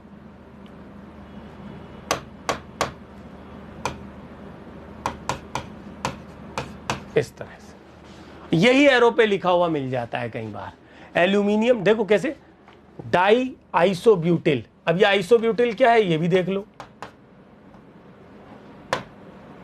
2 आइसोब्यूटिल ग्रुप, ये आइसोब्यूटिल एक, ये दूसरा आइसोब्यूटिल, और ये हाइड्राइड। ये एक बड़ा बल्कि रिएजेंट है, और ये केवल एक ही हाइड्राइड सप्लाई कर पाता है, इसलिए ये केवल पार्शियल रिड्यूस कर सकता है नाइट्राइल को। तो इसकी विशेषता यही है, और ये लो टेम्परेचर पर एग्जिस्ट करता है, ये बात भी है क्योंकि बल्कि है ना, इस वजह से। तो देखो, डाई आइसोब्यूटिल एल्यूमिनियम हाइड्राइड, इसका हाइड्राइड एल्यूमिनियम का ये क्या करता है? एल्डिहाइड देता है। तो एक रिएक्शन ये आपको समझ आ गई होगी। मैंने आपको इसकी केमिस्ट्री बता दी है कि पहले इमाइंस फिर एल्डिहाइड। कुल मिलाकर के ये नाइट्राइल से मेथड आपका हो गया है एल्डिहाइड बनाने का। क्या नाइट्राइल से कीटोन बनाए जा सकते हैं? बिल्कुल। और यदि नाइट्राइल से कीटोन बनाने हैं तो आपको ऑर्गेनोमेटेलिक रिएजेंट या तो ग्रिग्नार्ड लेना पड़ेगा या सुपर ग्रिग्नार्ड लेना पड़ेगा। ये दोनों ही R- का अटैक करवाएंगे और वही इमीन बनेगा, और अगले पद में हाइड्रोलाइज्ड होके अब की बार कीटोन आएगा, क्योंकि R- का अटैक हो रहा है। वहां किसका अटैक हो रहा था? H- का। तो वहां पर एल्डिहाइड, यहां पर कीटोन, ये याद रखना। फोर्थ मेथड हो गया। फिफ्थ, कार्बोक्सिलिक एसिड से। तो भैया कार्बोक्सिलिक एसिड और एल्डिहाइड या कीटोन में एक ऑक्सीजन घट रहा है यदि आप प्रिपेयर करें तो क्या रिडक्शन से बन जाएगा? भैया रिडक्शन पार्शियल कराना, यानी कार्बोक्सिलिक एसिड को एल्डिहाइड या कीटोन पे रोकना, यह आसानी से संभव नहीं था। तो फिर कार्बोक्सिलिक एसिड से अल्कोहल तो बन सकते हैं आसानी से, वो दिक्कत नहीं है, लेकिन एल्डिहाइड कीटोन बनाने के लिए एक वेरी इंपॉर्टेंट मेथड है, वो है एसिड का सॉल्ट, लवण, और उसका शुष्क आसवन यानी कि ड्राई डिस्टिलेशन यदि करवाया जाए तो मैं उसे लिखता हूं। देखो, फोर्थ हमारा हो गया नाइट्राइल से। फिफ्थ क्या? From carboxylic acid. और कार्बोक्सिलिक एसिड में भी मैं आपको क्या कह रहा हूं? बाय द ड्राई डिस्टिलेशन, यानी कि शुष्क आसवन ऑफ सॉल्ट ऑफ एसिड। और सॉल्ट भी आपको बता देता हूं, कैल्शियम का सॉल्ट है, यानी dry distillation of the calcium salt of carboxylic acid से बनते हैं। कैसे बनते हैं? आ जाओ नेक्स्ट पेज पर। देखो, ये देखो, पहली बात तो कैल्शियम के डाई सॉल्ट होते हैं, तो ये मैंने ले लिया कैल्शियम का सॉल्ट, और ये लिख दिया एरो पर शुष्क आसवन, डिस्टिलेशन। बोले शुष्क आसवन का मतलब क्या है? डिस्टिलेशन में होता क्या है आप जानते हो ना, डिस्टिलेशन एक्सपेरिमेंट आपने पढ़ा होगा। एक होता है डिस्टिलेशन फ्लास्क, बीकर से उसे अटैच कर देते हो और उसे बर्न करना यानी गर्म करना शुरू कर देते हो। तो जब एसिड के सॉल्ट को आप पूरी तरह से बर्न करोगे, बॉइलिंग पॉइंट आते ही वो एवोपरेट होता है और इंप्योरिटीज रह जाती है। तो इवोपरेट जब होगा, सुनो, जब ड्राई डिस्टिलेशन आप कराओगे ना उसका, तो डिस्टिलेशन कराते ही उसमें से कार्बोनाइल्स निकल जाएंगे अलग, और कैल्शियम कार्बोनेट का अवक्षेप प्राप्त होगा, CaCO3, चूने का पत्थर जिसे आप कहते हो। कैसे होता है ये देखो, कि ये मैंने इसको लिख दिया ओपन करके सॉल्ट को, सॉल्ट आसानी से आप देख सकते हो, कैल्शियम सॉल्ट आ गया। और जब इसको आप ड्राई डिस्टिल कर रहे हो, यानी हीट तो कर ही रहे हो डिस्टिलेशन के वक्त, तो भैया CaCO3 कैल्शियम कार्बोनेट यहां से निकलता है और क्या बन जाता है? ये कीटोन बन के आ गया। क्या एल्डिहाइड बनाया जा सकता है? बिल्कुल। यदि आप R की जगह H ले लोगे तो इससे एल्डिहाइड भी, यानी मिक्स्ड सॉल्ट आप ले लो, ये तो सिमेट्रिक है, मिक्स्ड सॉल्ट आप ले लो तो उससे क्या बन जाएगा? एल्डिहाइड भी बन जाता है। तो ये तो केमिस्ट्री हो गई dry distillation of the calcium salt of carboxylic acid की। इसके अलावा कार्बोक्सिलिक एसिड से एक और मेथड है, पर वो हम आगे चैप्टर में आएगा जब देख लेंगे, वो यहां हमारे काम का नहीं है इस वक्त। अब एक इक्वेशन खींचता हूं, देखो क्या इक्वेशन है। इक्वेशन है एसीटोफिनॉन की रिएक्शन करवाई किससे? ब्लीचिंग पाउडर से। तो आपको ब्लीचिंग पाउडर मैंने क्लोरोफॉर्म रिएक्शन के वक्त बताया था। ब्लीचिंग पाउडर के साथ H2O रहता है, हमें पता है, यानी बेस और Cl2, यानी कि हेलोफॉर्म की कंडीशन, क्लोरोफॉर्म की कंडीशन। और आपको स्ट्राइक करेगा ये स्केलेटन भी, तो आपको केस स्ट्राइक करना था कि एसीटोफिनॉन की ब्लीचिंग पाउडर से अभिक्रिया करवाते हैं तो भैया दो उत्पाद बनते हैं, ए और बी। ए बनता है क्लोरोफॉर्म यहां से, और इस वाले पोर्शन से बनता है सॉल्ट ऑफ एसिड। सॉल्ट कौन सी मेटल का बनेगा? कैल्शियम का डाई सॉल्ट, यानी कि कैल्शियम सॉल्ट आ गए, और इसका करवा दिया ड्राई डिस्टिलेशन। देखो मेरी बात को समझो, ड्राई डिस्टिलेशन जो ही इसका करवाया तो भैया ये तो कैल्शियम का बेंजोएट का सॉल्ट है, ये तो बेंजोएट है, और बेंजोएट से CaCO3 निकालोगे तो भैया बेंजोफिनॉन बन के आएगा। क्या निकला इसके साथ? मतलब क्या बन के आया? बेंजोफिनॉन। और एलिमिनेट क्या हुआ? कैल्शियम कार्बोनेट निकला। इक्वेशन समझ आ रही है सभी को? तो बेंजोफिनॉन बन के आ गया कीटोन में। समझ आ रहा है सभी स्टूडेंट्स को? व्हाइट कलर का सॉलिड होता है बेंजोफिनॉन जो है, ठीक है। ये बात हो चुकी है हमारी ड्राई डिस्टिलेशन की और एसिड से कार्बोनाइल सिंथेसिस, पांचवा मेथड। छठा मेथड आते हैं एसिड के डेरिवेटिव। क्या इससे बन सकता है? तो भैया एसिड क्लोराइड और एस्टर से बनता है। तो लेते हैं next method, from acid derivative. Acid derivative में सबसे पहला जो मैं ले रहा हूं वो ले रहा हूं एसिड क्लोराइड। क्या ले रहा हूं मैं? और एसिड क्लोराइड से स्टूडेंट्स एल्डिहाइड और कीटोन दोनों बनते हैं। ये वेरी इंपॉर्टेंट मेथड है। साइनाइड का पिछली बार आरपीएससी पूछ लिया, हो सकता है इस बार एसिड क्लोराइड का बन जाए सवाल। तो सुनो, एसिड क्लोराइड से एल्डिहाइड, पहली बात Cl हटाना है और H जोड़ना है, यानी एक हाइड्राइड सप्लाई हो, यानी कि ये भी पार्शियली रिडक्शन है। ये सबसे बेस्ट करता है रोजेनमुंड रिडक्शन। कौन करता है? Palladium, BaSO4 H2, इनक्विनोलिन। आपको पता है रोजेनमुंड रिडक्शन इसे कहा जाता है। मेरी बात सुनो ढंग से, ये है रोजेनमुंड कैटलिस्ट।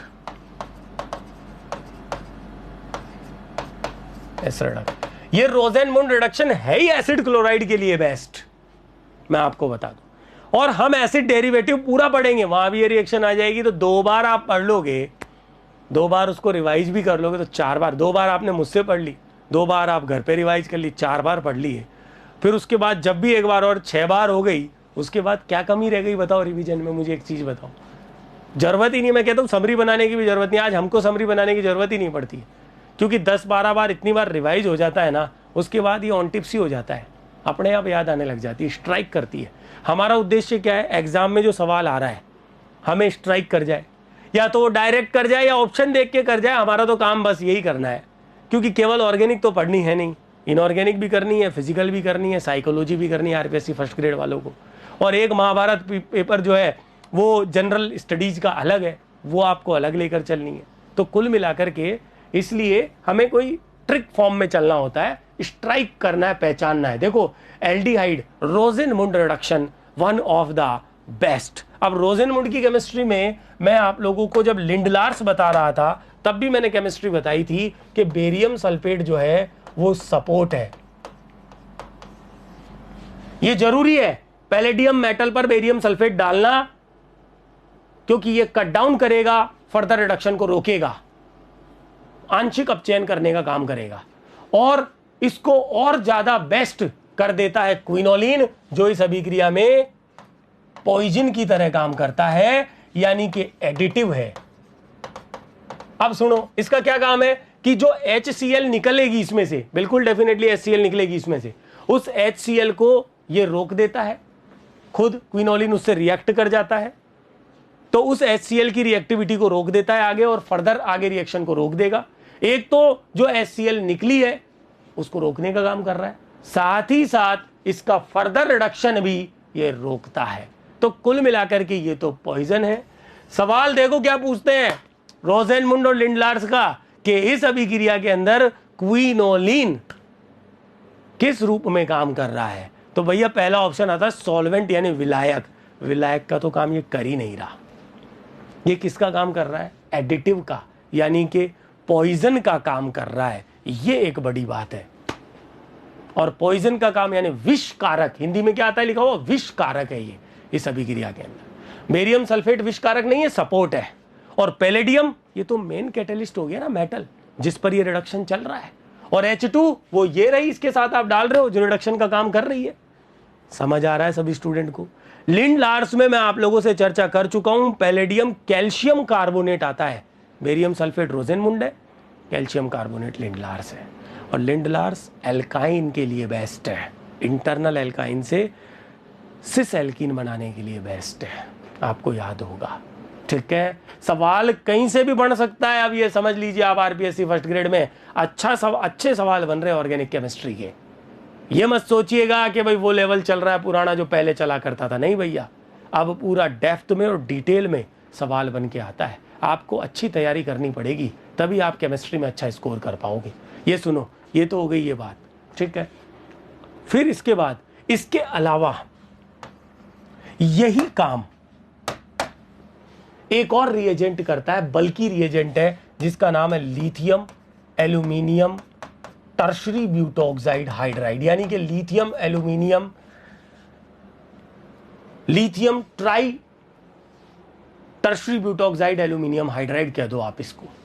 इसमें एक हाइड्राइड है, ये बल्कि रिएजेंट है, ये लो टेम्परेचर पे जैसे डाइबल एच करता है काम, देखो ना बड़ा रिएजेंट है। एक होता है लिथियम एल्यूमिनियम हाइड्राइड, अगर आप लिथियम एल्यूमिनियम हाइड्राइड डालोगे तो अल्कोहल बन जाएगा 3 डिग्री, ये आप एसिड डेरिवेटिव में पढ़ोगे चैप्टर में।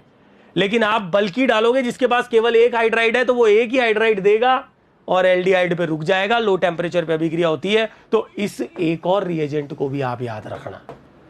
ये दो हैं जो एल्डिहाइड बनाते हैं एसिड क्लोराइड से, और यदि हमें एसिड क्लोराइड से कीटोन बनाने हैं तो भैया सुन लो मेरी बात, हमें इसको रोकना पड़ेगा रिएक्शन को कि एक R माइनस अटैक करवा दे और Cl डिस्प्लेस हो जाए, न्यूक्लियोफिलिक सब्स्टिट्यूशन। ये सॉफ्ट रिएजेंट काम करता है, जिलमान। कौन है ये? जिलमान। ये खुद एक सवाल है आरपीएससी का, जिलमान रिएजेंट। या फिर कैडमियम भी काम करता है, ये बेस्ट है, ऑर्गेनो कैडमियम। पर ऑर्गेनो कैडमियम जो है ये आरपीएससी में कम पूछता है। फ्रैंकलैंड भी ये काम, मतलब आप देखो ऑर्गेनो मेटालिक केमिस्ट्री आ गई आपके सामने।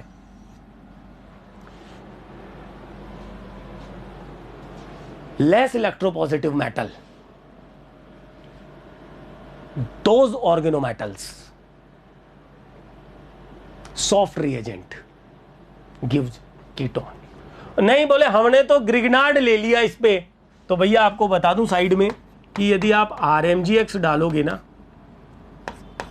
तो इस रिएक्शन को आप कीटोन पे नहीं रोक पाओगे, इससे 3 डिग्री अल्कोहल बन जाएगा। ये वाइग्रस कंडीशन है, ये रिएजेंट हार्ड होता है। कौन? जिलमान, सॉरी ग्रिग्नार्ड। और इसकी जगह आप सुपर ग्रिग्नार्ड RLI भी ले लो तो वो भी 3 डिग्री अल्कोहल बनाएगा, because they are hard reagents. So soft लेना पड़ता है, याद रहेगी ये बात भी, है ना। ये और कहाँ पढ़ोगे आप, मेरी बात सुनो, ये आपके सिलेबस में ऑर्गेनोमेटेलिक केमिस्ट्री में RMgX और RLI, वहाँ चर्चा आएगी इस रिएक्शन की, पूरी आएगी ढंग से। और वहाँ इसकी भी चर्चा मैं लेके चलता हूँ साथ में। कॉपर नहीं है हमारे सिलेबस में, कैडमियम भी नहीं है हमारे सिलेबस में। जो है एक तो है टिन और एक है आयरन और एक है मैग्नीशियम और एक है लिथियम। तो ये 4 मेटल हमारे सिलेबस में है, तो हम वो भी ऑर्गेनोमेटेलिक्स में देखेंगे। तो from acid chloride, acid derivative में एसिड क्लोराइड हो गया। एक और बता देता हूं आप लोगों को, वो है एस्टर से। एस्टर से aldehyde, one of the best is the DIBAL H. क्या होता है बता चुका हूं, -70 डिग्री सेल्सियस पे काम करता है, डाइबल एच एल्डिहाइड बनाता है। ये ध्यान रखना, एस्टर से हो गया है। 6 मेथड हमने देख लिए, अभी पूरी समराइज करूंगा वापस से दोबारा। एसिड डेरिवेटिव वाला मेथड हमने देखा, ये मैं इंपॉर्टेंट मानता हूं फर्स्ट ग्रेड के लिए, ये कन्फर्म इंपॉर्टेंट है ये वाला। इसी तरह से पीछे ड्राई डिस्टिलेशन कभी कभार पूछता है, ये इंपॉर्टेंट था डाइबल वाला, साइनाइड पे इंपॉर्टेंट था ये मेथड। और ये आ गया देख लो 2020 के अंदर, आप उठा के देखना पेपर को, शीट में भी देंगे आपको ये सवाल। फिर बारी आती है 7वां मेथड, ग्रेजुएशन स्टैंडर्ड पर इसे डाला हुआ है बुक्स में। इस मेथड को बोलते हैं हम फ्रॉम 1,3-डाइथाइन। मैंने आपसे पहले कहा था ये चैप्टर लंबा है, और इसमें से भी हम देख लो ये कट कॉपी, यानी कि ये मान के चलो कि कट कर रहे हैं, कुछ मैटर जो इंपॉर्टेंट है वही हम लेके चल रहे हैं मेथड्स। अब उसमें थोड़ा बहुत एक्स्ट्रा लेवल तो लेके चलना पड़ेगा, क्योंकि जो पीछे आ चुका है जरूर थोड़ी वही आएगा, कुछ नया भी आ सकता है ना। तो नए में क्या उम्मीद है वो लेकर के हम साथ में चलेंगे, तभी हमारी तैयारी पूरी मानी जाएगी। 1,3-डाइथाइन से बनाना किसको, कार्बोनाइल को, इसे कहते हैं कोरे सीबैच मेथड। कोरे सी बैच मेथड बोला जाता है। पहली बात। अब इस मेथड से कैसे बनाते हैं, तो पहली बात तो मैं आपको ये बताऊं कि इस मेथड में एक कार्बोनाइल को उसके होमोलोग दूसरे कार्बोनाइल में कन्वर्ट किया जाता है। फॉर्मेल्डिहाइड से अदर आगे का मेंबर, अदर आगे के एल्डिहाइड बनाए जा सकते हैं, यानी उसके होमोलोग मेंबर को बनाया जा सकता है। और इस एल्डिहाइड से आगे हम कीटोन भी बना सकते हैं कोरे सी बैच मेथड के द्वारा। सीक्वेंस क्या है देखो कोरे सी बैच मेथड की। सबसे पहला सीक्वेंस है 1,3 डाई थायोल लिया जाता है। 1,3 डाई थायोल जो है, आप चेक करो इसको एक बार देखो जरा। 1,3 डाई थायोल में 1 2 3 1,3 डाई थायोल दिख रहा होगा आप लोगों को। और यह रिएक्शन जो है लुईस एसिड की उपस्थिति में करवाई जाती है। पहली बात क्या बन के आता है, 1,3 डाइथाइन बनता है। एक्चुअली 1,3 डाइथाइन इसकी रिएक्शन इससे करा के बनेगा, या तो बना बनाया 1,3 डाइथाइन डाल दे एग्जामिनर। फिर उसके बाद आगे की सीक्वेंस वो लिखता हूं। फिर करवाई जाती है इसकी रिएक्शन एक स्ट्रॉन्ग बेस से, ब्यूटाइल लिथियम से, और फिर उसके बाद इस पर alkyl halide, and then finally followed by hydrolysis in mercury +2 condition. 4 sequence में पूरा कोरे सी बैच मेथड होता है। बात समझ आ रही होगी। एल्डिहाइड, हायर एल्डिहाइड बनाना नॉर्मल लोअर मेंबर से, वो इससे पॉसिबल है, और एल्डिहाइड से आगे कीटोन बनाना वो भी इससे पॉसिबल है। क्या होता है, सीक्वेंस को समझाता हूं। पहला जो स्टेप खींचा हमने, इसमें डिहाइड्रेशन होता है। लुईस एसिड की प्रेजेंस में ये रिएक्शन होती है BF3 ET2O की प्रेजेंस में, और यहां से डिहाइड्रेशन हो जाता है इस तरह से, और H2O निकल के ये क्या बनता है ये देखना एक बार जरा। ये 6 मेंबर्ड 1,3 डाइथाइन, ये है 1,3 डाइथाइन। तो कई बार एग्जामिनर इसे लिख देता है और इसके बाद आगे रिएक्शन करवा देता है। ध्यान रखना, 1,3 डाइथाइन की रिएक्शन अगले स्टेप में होती है ब्यूटाइल लिथियम, और ब्यूटाइल लिथियम यहां काम करता है एक स्ट्रॉन्ग बेस की तरह। स्ट्रॉन्ग बेस एक प्रोटॉन खींचता है, और ये इस प्रोटॉन की एसिडिटी का कारण D-P बॉन्डिंग बताया जाता है स्टेबिलिटी ऑफ एसिड एनायन को। ठीक है, तो जैसे ही ये प्रोटॉन जाएगी H+ की फॉर्म में जाएगी, देखो स्टूडेंट्स H+ की फॉर्म में जाएगी बेस के साथ में, और जैसे ही ये गई ये एलिमिनेट हुई, ये बना एसिड एनायन, और इस एसिड एनायन की रिएक्शन आप देख रहे हो नेक्स्ट स्टेप में हमने लिया है एल्काइल ब्रोमाइड। तो स्टूडेंट्स न्यूक्लियोफिलिक सब्स्टिट्यूशन हो गया। एल्काइल को आप यहां जोड़ देंगे, ये बन गया, एंड देन इसके बाद इसका करा देते हैं हाइड्रोलाइसिस HgCl2 की प्रेजेंस में। हाइड्रोलाइसिस में यहां से HOH ऐसे दिखा दें, एक कार्बन पे 2 OH, H2O निकल के क्या बना, तो देख लो ना, इससे डायरेक्ट ये बन के आ गया। हायर मेंबर होमोलॉग मेंबर बना दिया इससे, आपको समझ आ रहा होगा। इसी तरह इस पर आगे वापस इस एल्डिहाइड पर यदि हम पीछे के पेज पे देखें, ये चारों कंडीशन डाल दें, तो इससे अगला मेंबर यानी इसका कीटोन बन जाएगा, नॉट अगला मेंबर, कीटोन बन के आ जाएगा इस एल्डिहाइड से। तो ये था हमारा कोरे सी बैच मेथड। समझ आ रहा है सभी के? कोरे सी बैच मेथड जो है वो 7वां मेथड था हमारा, और अब मैं बढ़ता हूं 8वें मेथड की तरफ। तो स्टूडेंट्स जो 8वां मेथड है ये RPSC में पूछा जा चुका है, लेकिन देखो इसको अलग तरीके से पूछा गया था, इसलिए मैं अभी नहीं लिख रहा। इस रिएक्शन का नाम है सोमलेट रिएक्शन। ये 8वां मेथड है।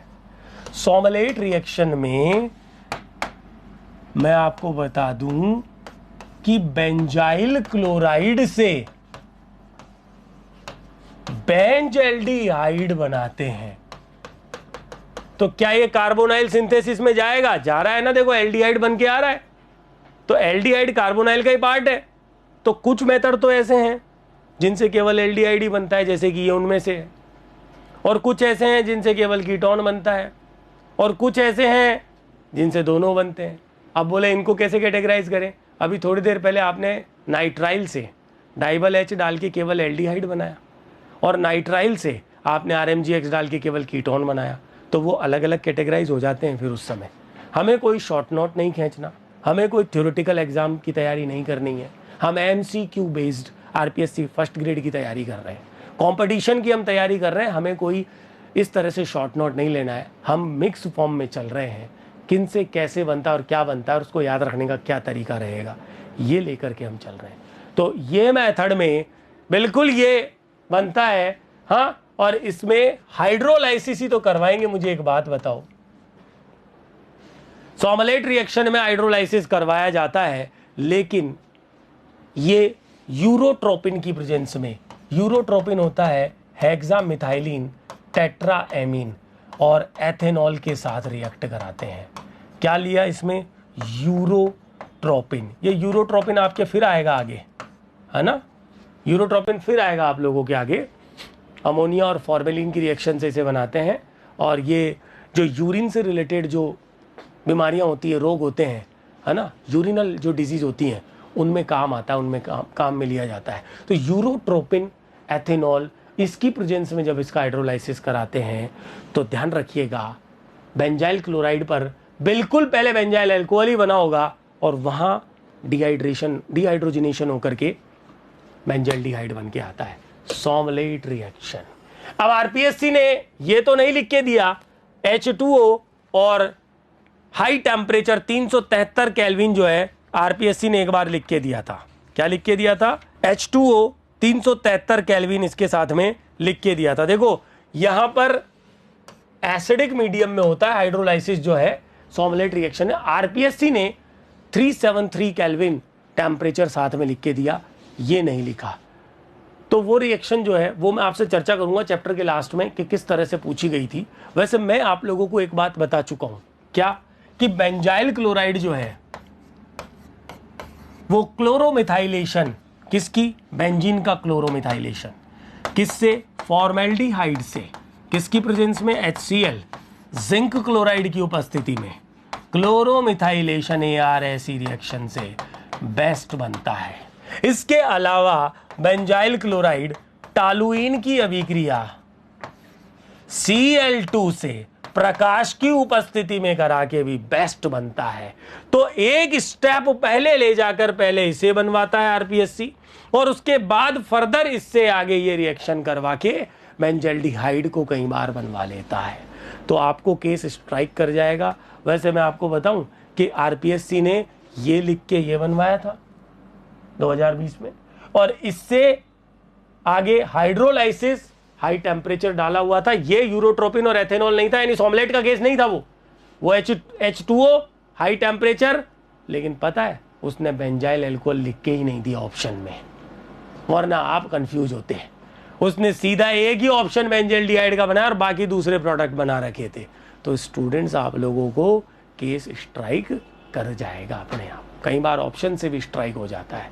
सोमलेट रिएक्शन हमारी हो चुकी है कंप्लीट। मैं आपको बताऊं इस चैप्टर में प्रिपरेशन में, मेथड ऑफ प्रिपरेशन में एक और वेरी इंपॉर्टेंट नेम्ड रिएक्शन है, इसका नाम है पिनाकोलोन रीअरेंजमेंट। ये हायर लेवल पे तो MSc लेवल पर, नेट गेट लेवल पर तो very important, college lecturer level पे भी, RPSC कॉलेज लेक्चरर लेवल पे भी इंपॉर्टेंट, पर फर्स्ट ग्रेड में इसका केस कम पूछा जाता है। पर हमें पता नहीं है कब बन जाए, नाम ही पूछ ले इसका। तो सुनो, हाँ बिल्कुल ग्रेजुएशन लेवल पर है ये बुक्स में। इसमें लेते हैं पिनाकोल, और 1,2-डाइऑल पिनाकोल होता है ये ग्लाइकॉल या पिनाकोल, 1,2-डाइऑल, विसिनल डाइऑल जिसे आप कहते हो, H2SO4 की उपस्थिति यानी स्ट्रॉन्ग एसिडिक मीडियम में अभिक्रिया को करवाते हैं। क्या बनता है भैया? बनता है कीटोन बनता है, जिसको पिनाकोलोन कहते हैं।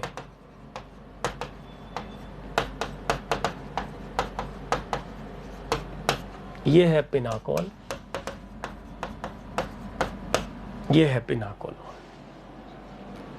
अब आप देखो रिएक्शन में क्या हुआ, रिएक्शन में एसिडिक मीडियम में एक तो H2 हो गया और उसके बाद 1,2 मेथिल शिफ्ट हुआ, यानी रीअरेंजमेंट हो करके प्रोडक्ट बन रहा है। चेक तो करो एक बार प्रोडक्ट को रिएक्टेंट से। अब देखो इस रिएक्शन को एक स्टेप पहले कैसे शुरू कर सकते हैं कि रिएक्शन को देखो अब कार्बोनाइल से शुरू कर दे। देखो अब कीटोन से शुरू करी मैंने, किससे? एसीटोन से। स्टूडेंट्स, एसीटोन की 2 मॉलिक्यूल की रिएक्शन मैग्नीशियम अमलगम यानी magnesium amalgam followed by hydrolysis, तो ये केस बनता है पिनाकोल अपचयन का। और पिनाकोल रिडक्शन से पिनाकोल बन के आता है। तो ये हुआ क्या? ये भैया कपलिंग भी हुई है, चेक करो इसे। ये 2 कीटोन्स की आपस में कपलिंग रिडक्शन के साथ हुई है, इसे कहते हैं पिनाकोल अपचयन। इसे पिनाकोल रिडक्शन कहते हैं। और जो पिनाकोल बन के आया उस पर एसिड डाल दे तो पिनाकोल पिनाकोलोन रीअरेंजमेंट पुनर्विन्यास होकर के क्या बन के आता है? ये कीटोन बन के आता है। अब सुनो, ये जो पिनाकोलोन बन के आया 3 स्टेप होंगे। एसीटोन से शुरू किया, पिनाकोल बन गया, पिनाकोलोन, पिनाकोल से पिनाकोलोन बना लिया और पिनाकोलोन पर हाइपोब्रोमाइड डाल दिया। हाइपोब्रोमाइड दिखते ही आपको स्ट्राइक करना चाहिए कि ये बेस और Br2 है। और इस कंडीशन को आप 2 ही जगह पढ़ते हो आरपीएससी फर्स्ट ग्रेड लेवल पे। एक तो ब्रोमोफॉर्म, सॉरी हाँ बिल्कुल हेलोफॉर्म यानी ब्रोमोफॉर्म रिएक्शन में, और दूसरा हाफमान ब्रोमेमाइड रिएक्शन में। हाफमान ब्रोमेमाइड तो एमाइड पर देखी जाती है, वो तो कट गई। और कार्बोनाइल्स पर ब्रोमोफॉर्म यानी आप चेक करो ये ब्रोमोफॉर्म का केस है, हेलोफॉर्म का। और आपने स्केलेटन भी देख लिया, स्केलेटन है इस पोर्शन से हेलोफॉर्म और इस रिमेनिंग पोर्शन का सॉल्ट ऑफ एसिड यानी ब्रोमोफॉर्म एक उत्पाद होगा। और ये जो है ना ये वाला, इसका सॉल्ट ये बनेगा और इसको आप आगे एसिडिक मीडियम देके ये एसिड बना सकते हो जिसका नाम है पिवैलिक एसिड। केमिस्ट्री समझ आ रही है सभी स्टूडेंट्स के? तो इस तरह से ये पूरा कन्वर्जन हो गया है कंप्लीट। टोटल जो मेथड ऑफ प्रिपरेशन हमने पढ़ी है, ये last 9th method of preparation हमारी थी। समरी बना लो एक बार खटाखट। एल्केन से नहीं बनता, एल्कीन ऑक्सीडेटिव क्लीवेज से बनता है ओजोनोलाइसिस और लेमिएक्स रिएजेंट के द्वारा, वो एल्कीन वाले चैप्टर में हो गया। एल्काइन के हाइड्रेशन से बनता है कुचेरोव रिएक्शन, आरपीएससी में अभी पिछली बार ही पूछा है केस को। फिर एल्कोहल सबसे इंपॉर्टेंट ऑक्सीडेशन ऑफ एल्कोहल से बनता है। इसमें हमने 4 इंपॉर्टेंट ऑक्सीडेशन पढ़े, एक क्रोमियम 6, एक ओपेनोर ऑक्सीडेशन, एक स्वर्ण ऑक्सीडेशन और एक कॉपर 573 केल्विन पर डिहाइड्रोजिनेशन से। क्रोमियम 6 में हमें कोरे रिएजेंट पीसीसी को याद रखना है, जॉन्स रिएजेंट क्या होता है और सेरेट कोलिन क्या होता है उसे याद रखना है, ये हमें ध्यान रख के चलना है। ओपेनोर ऑक्सीडेशन की पहचान वो भी मैं आपको सिखा चुका हूं, एल्कोहल से हो गया। इसके बाद नाइट्राइल्स से हमने एल्डिहाइड और कीटोन अलग अलग सीखे और उसमें इंपॉर्टेंट रिएक्शंस नाइट्राइल की मैंने आपको बताई। फिर कार्बोक्सिलिक एसिड के सॉल्ट, वो भी कैल्शियम, और उनका ड्राई डिस्टिलेशन से हमने सीखा। एंड देन एसिड के डेरिवेटिव जिसमें एसिड क्लोराइड और एस्टर से हमने बनाना सीखा। एसिड क्लोराइड में रोजेन मून रिडक्शन को याद रखना, ये पिछले काफी टाइम से नहीं आया है सवाल आरपीएससी में, ये आएगा, इस बार के लिए इंपॉर्टेंट है। ठीक, एसिड डेरिवेटिव हो गया। फिर हमने इसके बाद में पढ़ा कोरे सीबेच मेथड को 1,3-डाइथाइन से, और then Sommelet reaction and then pinacol pinacolone rearrangement को। ये हो गया हमारा मेथड ऑफ प्रिपरेशन। इस तरह से आप समरी बना के चलो, आपको रिएक्शंस याद हो गई। इसके बाद आपको स्ट्राइक करने में बिल्कुल भी दिक्कत नहीं आएगी, मैं आपको बता रहा हूं, ठीक है। और ऑर्गेनिक बनाने का देखो, ऑर्गेनिक को अटेम्प्ट करने का तरीका यही है, आपने पहले इसको पढ़ा, समरी बना ली, दिमाग में भी बना ली, रफ पेज पे भी आपने बना ली, ठीक है। रफ पेज पर आपने रफली उसे कर लिया, अब आप उसको फेयर भी कर सकते हो, आप एक एक चैप्टर का एक एक पेज समरी तैयार कर सकते हो। समरी आप खुद तैयार करोगे तो आपको बेस्ट याद रहेगी। और समरी तैयार करने का भी तरीका सुन लो, अगर आप उसको देख के तैयार करते हो नोट्स में तो वो याद नहीं होगी। आप उसको पढ़ो, उसके बाद बिना देखे उसकी समरी तैयार कर लो। एक आध रिएक्शन छूट जाए तो वापस उसे चेक कर लो कि कोई रिएक्शन समरी में ना छूट जाए, उसको वापस लिख लो, समरी बन गई। उस समरी को मतलब कम से कम 10-12 पेज समरी के तैयार हो जाएंगे सारे चैप्टर के, उनको पढ़ते चलो, बस आपका काम तो यही रहेगा। बीच बीच में जब समय आएगा तो आप फिर उसको पूरी को चैप्टर को पढ़ते चलोगे, ठीक है। एग्जाम टाइम पर लास्ट मोमेंट पर हम समरी पढ़ के जाएंगे। मेनली डीप कॉन्सेप्ट तो हमने पहले ही सीख लिए, वो हमें दिमाग में है। समरी हमने तैयार कर ली, केस पूछते स्ट्राइक कर लेंगे, अटेम्प्ट हो जाएगा। कम से कम 120 सवाल जो टोटल आएंगे ना केमिस्ट्री के, अभी तक के पैटर्न के हिसाब से 150 में से 120 सवाल केमिस्ट्री के, उनमें से 45 सवाल 45 बल्कि 47-48 क्वेश्चन ऑर्गेनिक के होते हैं। मैं आपको बता दूं, इसमें स्पेक्ट्रो भी इन्वॉल्व कर लो आप, ऑर्गेनोमेटेलिक को भी इन्वॉल्व कर लो आप, ये सवाल आते हैं। तो ये तो हो गई मेथड ऑफ प्रिपरेशन की बात। अब इसमें नेक्स्ट पार्ट क्या है? अब इसमें नेक्स्ट पार्ट है फिजिकल प्रॉपर्टी।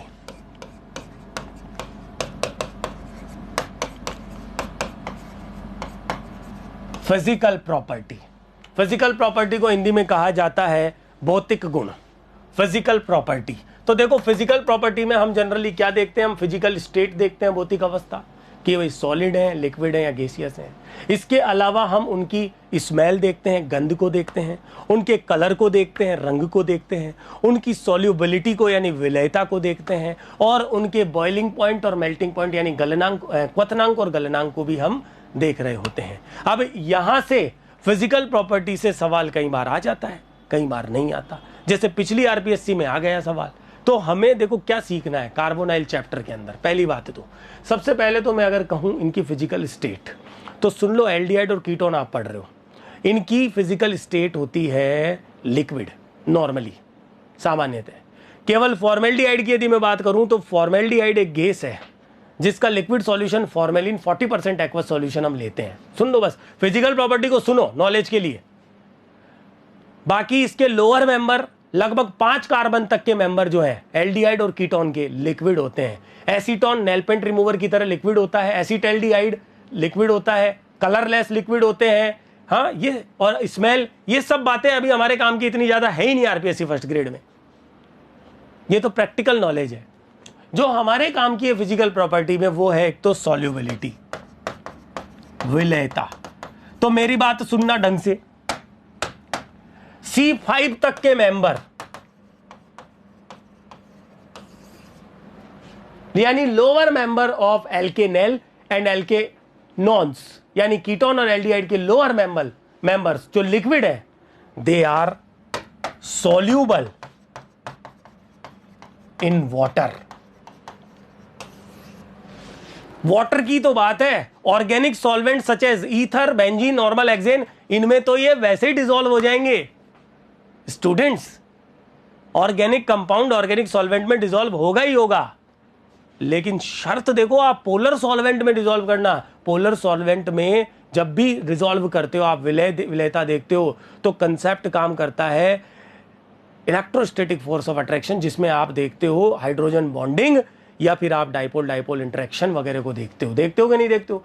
तो भैया कार्बोनाइल को चेक करो, आप देख रहे हो कि इसके अंदर डाइपोल एग्जिस्ट कर रहा है और डाइपोल H2O के दूसरे डाइपोल के साथ क्या शो कर सकता है? Dipole dipole attraction, electrostatic attraction, और इसकी वजह से they are soluble in water. First of all समझ आ रहा है सभी स्टूडेंट्स को ये बात। लेकिन इनके लोअर मेंबर, इनके हायर मेंबर यानी C5 से अबव, तो क्योंकि एलिफेटिक चेन, हाइड्रोकार्बन चेन बढ़ती जा रही है, नॉन पोलर पार्ट बढ़ रहा है, इस वजह से फिर सॉल्युबिलिटी घटती जाती है और हायर मेंबर इनसॉल्युबल हो जाते हैं वाटर के अंदर। तो वाटर पोलर सॉल्वेंट में सॉल्युबिलिटी की बात कर रहे हैं, नॉन पोलर में तो ये सब सॉल्युबल होंगे ही होंगे, ऑर्गेनिक सॉल्वेंट में तो ये सॉल्युबल होंगे ही होंगे, हायर मेंबर भी। रीजन बता दिया मैंने आप लोगों को, सॉल्युबिलिटी की चर्चा हो गई। जैसे आप एल्कोहल के लिए नहीं कहते हो कि alcohols are soluble in water because of hydrogen bonding. आप देखते हो अल्कोहल और वाटर के मॉलिक्यूल के बीच में हाइड्रोजन बॉन्डिंग प्रेजेंट हो जाती है, एक वाटर का एक अल्कोहल का, फिर एक वाटर का फिर एक अल्कोहल का, हाइड्रोजन बॉन्डिंग से अटैच हो जाते हैं। ये भी तो एक तरह का बॉन्डिंग इंटरेक्शन ही है, इलेक्ट्रोस्टैटिक अट्रैक्शन ही एक तरह का, कुल मिलाकर के ये भी इलेक्ट्रोस्टैटिक अट्रैक्शन हो गया एक तरह का। तो ये इस वजह से सॉल्युबल होते हैं। नाउ इसके बाद फिजिकल प्रॉपर्टी में बात आती है बीपी एंड एमपी, मतलब boiling point and melting point की। अब आप ये भी जानते हो बॉइलिंग पॉइंट का मतलब होता है क्वथनांक हिंदी में, और मेल्टिंग पॉइंट होता है गलनांक। क्वथनांक आप लिक्विड का देखते हो, आप कहते हो ना कि लिक्विड को बॉईल करना है, बॉइलिंग पॉइंट मतलब लिक्विड को गैस में कन्वर्ट करना, और मेल्टिंग पॉइंट मतलब सॉलिड को लिक्विड में कन्वर्ट करना। तो सीधी बात है कि इनके लोअर मेंबर लिक्विड है तो यहां तो बॉइलिंग पॉइंट देखोगे, और हायर मेंबर जो है ना वो सॉलिड होते हैं, वहां मेल्टिंग पॉइंट देखे जाते हैं। अब इन जनरल लिक्विड्स ज़्यादा काम करते हैं नेचर के अंदर या डेली लाइफ के अंदर, तो बेसिकली लिक्विड के बॉइलिंग पॉइंट का हमें ध्यान रखना है। तो एक तो कंसेप्ट क्या है कि जैसे जैसे आप number of carbon atoms increase करोगे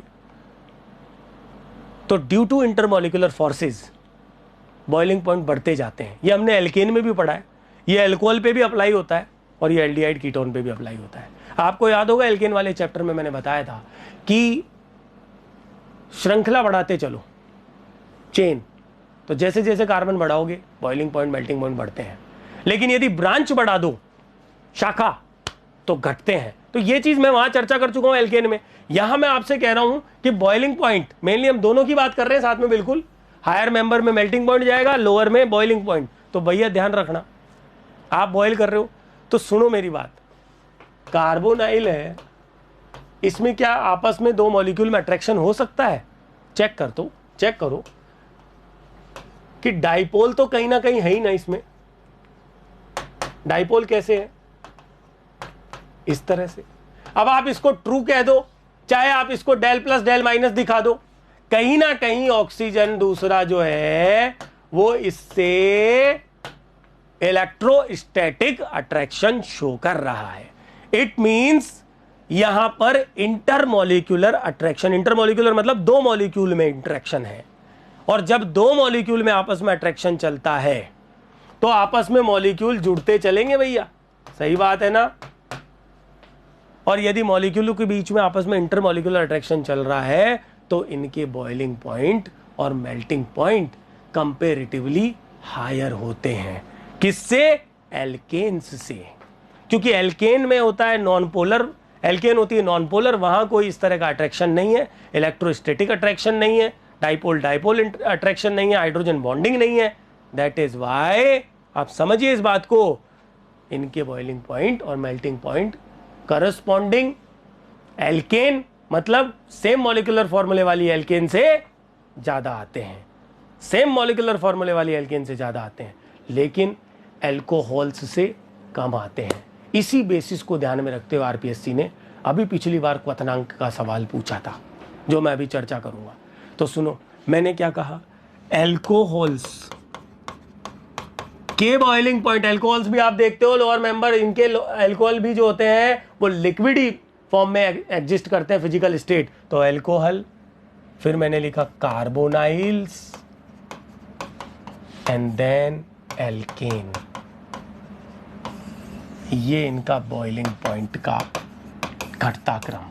यहां रीजन दिया जाता है hydrogen bonding is present molecule के बीच में ही। आप देखो ना ROH को आप ऐसे दिखाते हो,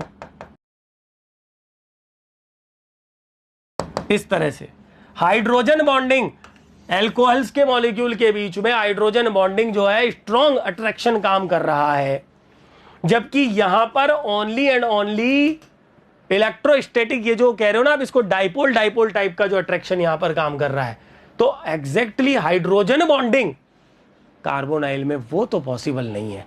केवल दो कार्बोनाइल मॉलिक्यूल के बीच में ये स्लाइटली जो नेगेटिव पॉजिटिव का अट्रैक्शन है वो काम कर रहा है, और वो भी आप देखो स्टीयरिक फैक्टर की वजह से, क्योंकि यहां एल्काइल ग्रुप्स होंगे, इसकी वजह से वीक है। सुनो मेरी बात, कल को आप ये कह दो बोले ये वीक है ये स्ट्रांग है, नहीं, ये स्टीयरिक फैक्टर की वजह से वो भी वीक है, बट अट्रैक्शन है। तो एल्कोहल्स का बॉइलिंग पॉइंट सबसे ज्यादा है, सेम मॉलिक्यूलर फॉर्मूला वाला, किससे? कार्बोनाइल से, चाहे आप एल्डिहाइड लो चाहे कीटोन लो, और एल्केन का सबसे कम है, ये मैंने आपको एक्सप्लेन कर दिया। सॉल्युबिलिटी का रीजन बताया मैंने आपको, वो भी इलेक्ट्रोस्टैटिक अट्रैक्शन था वाटर में, लेकिन लोअर मेंबर्स के केस में C5 तक। और मैंने आपको बॉइलिंग पॉइंट का भी बता दिया। अब सवाल क्या आया था कि ये 4 ऑप्शन लिख के दिए,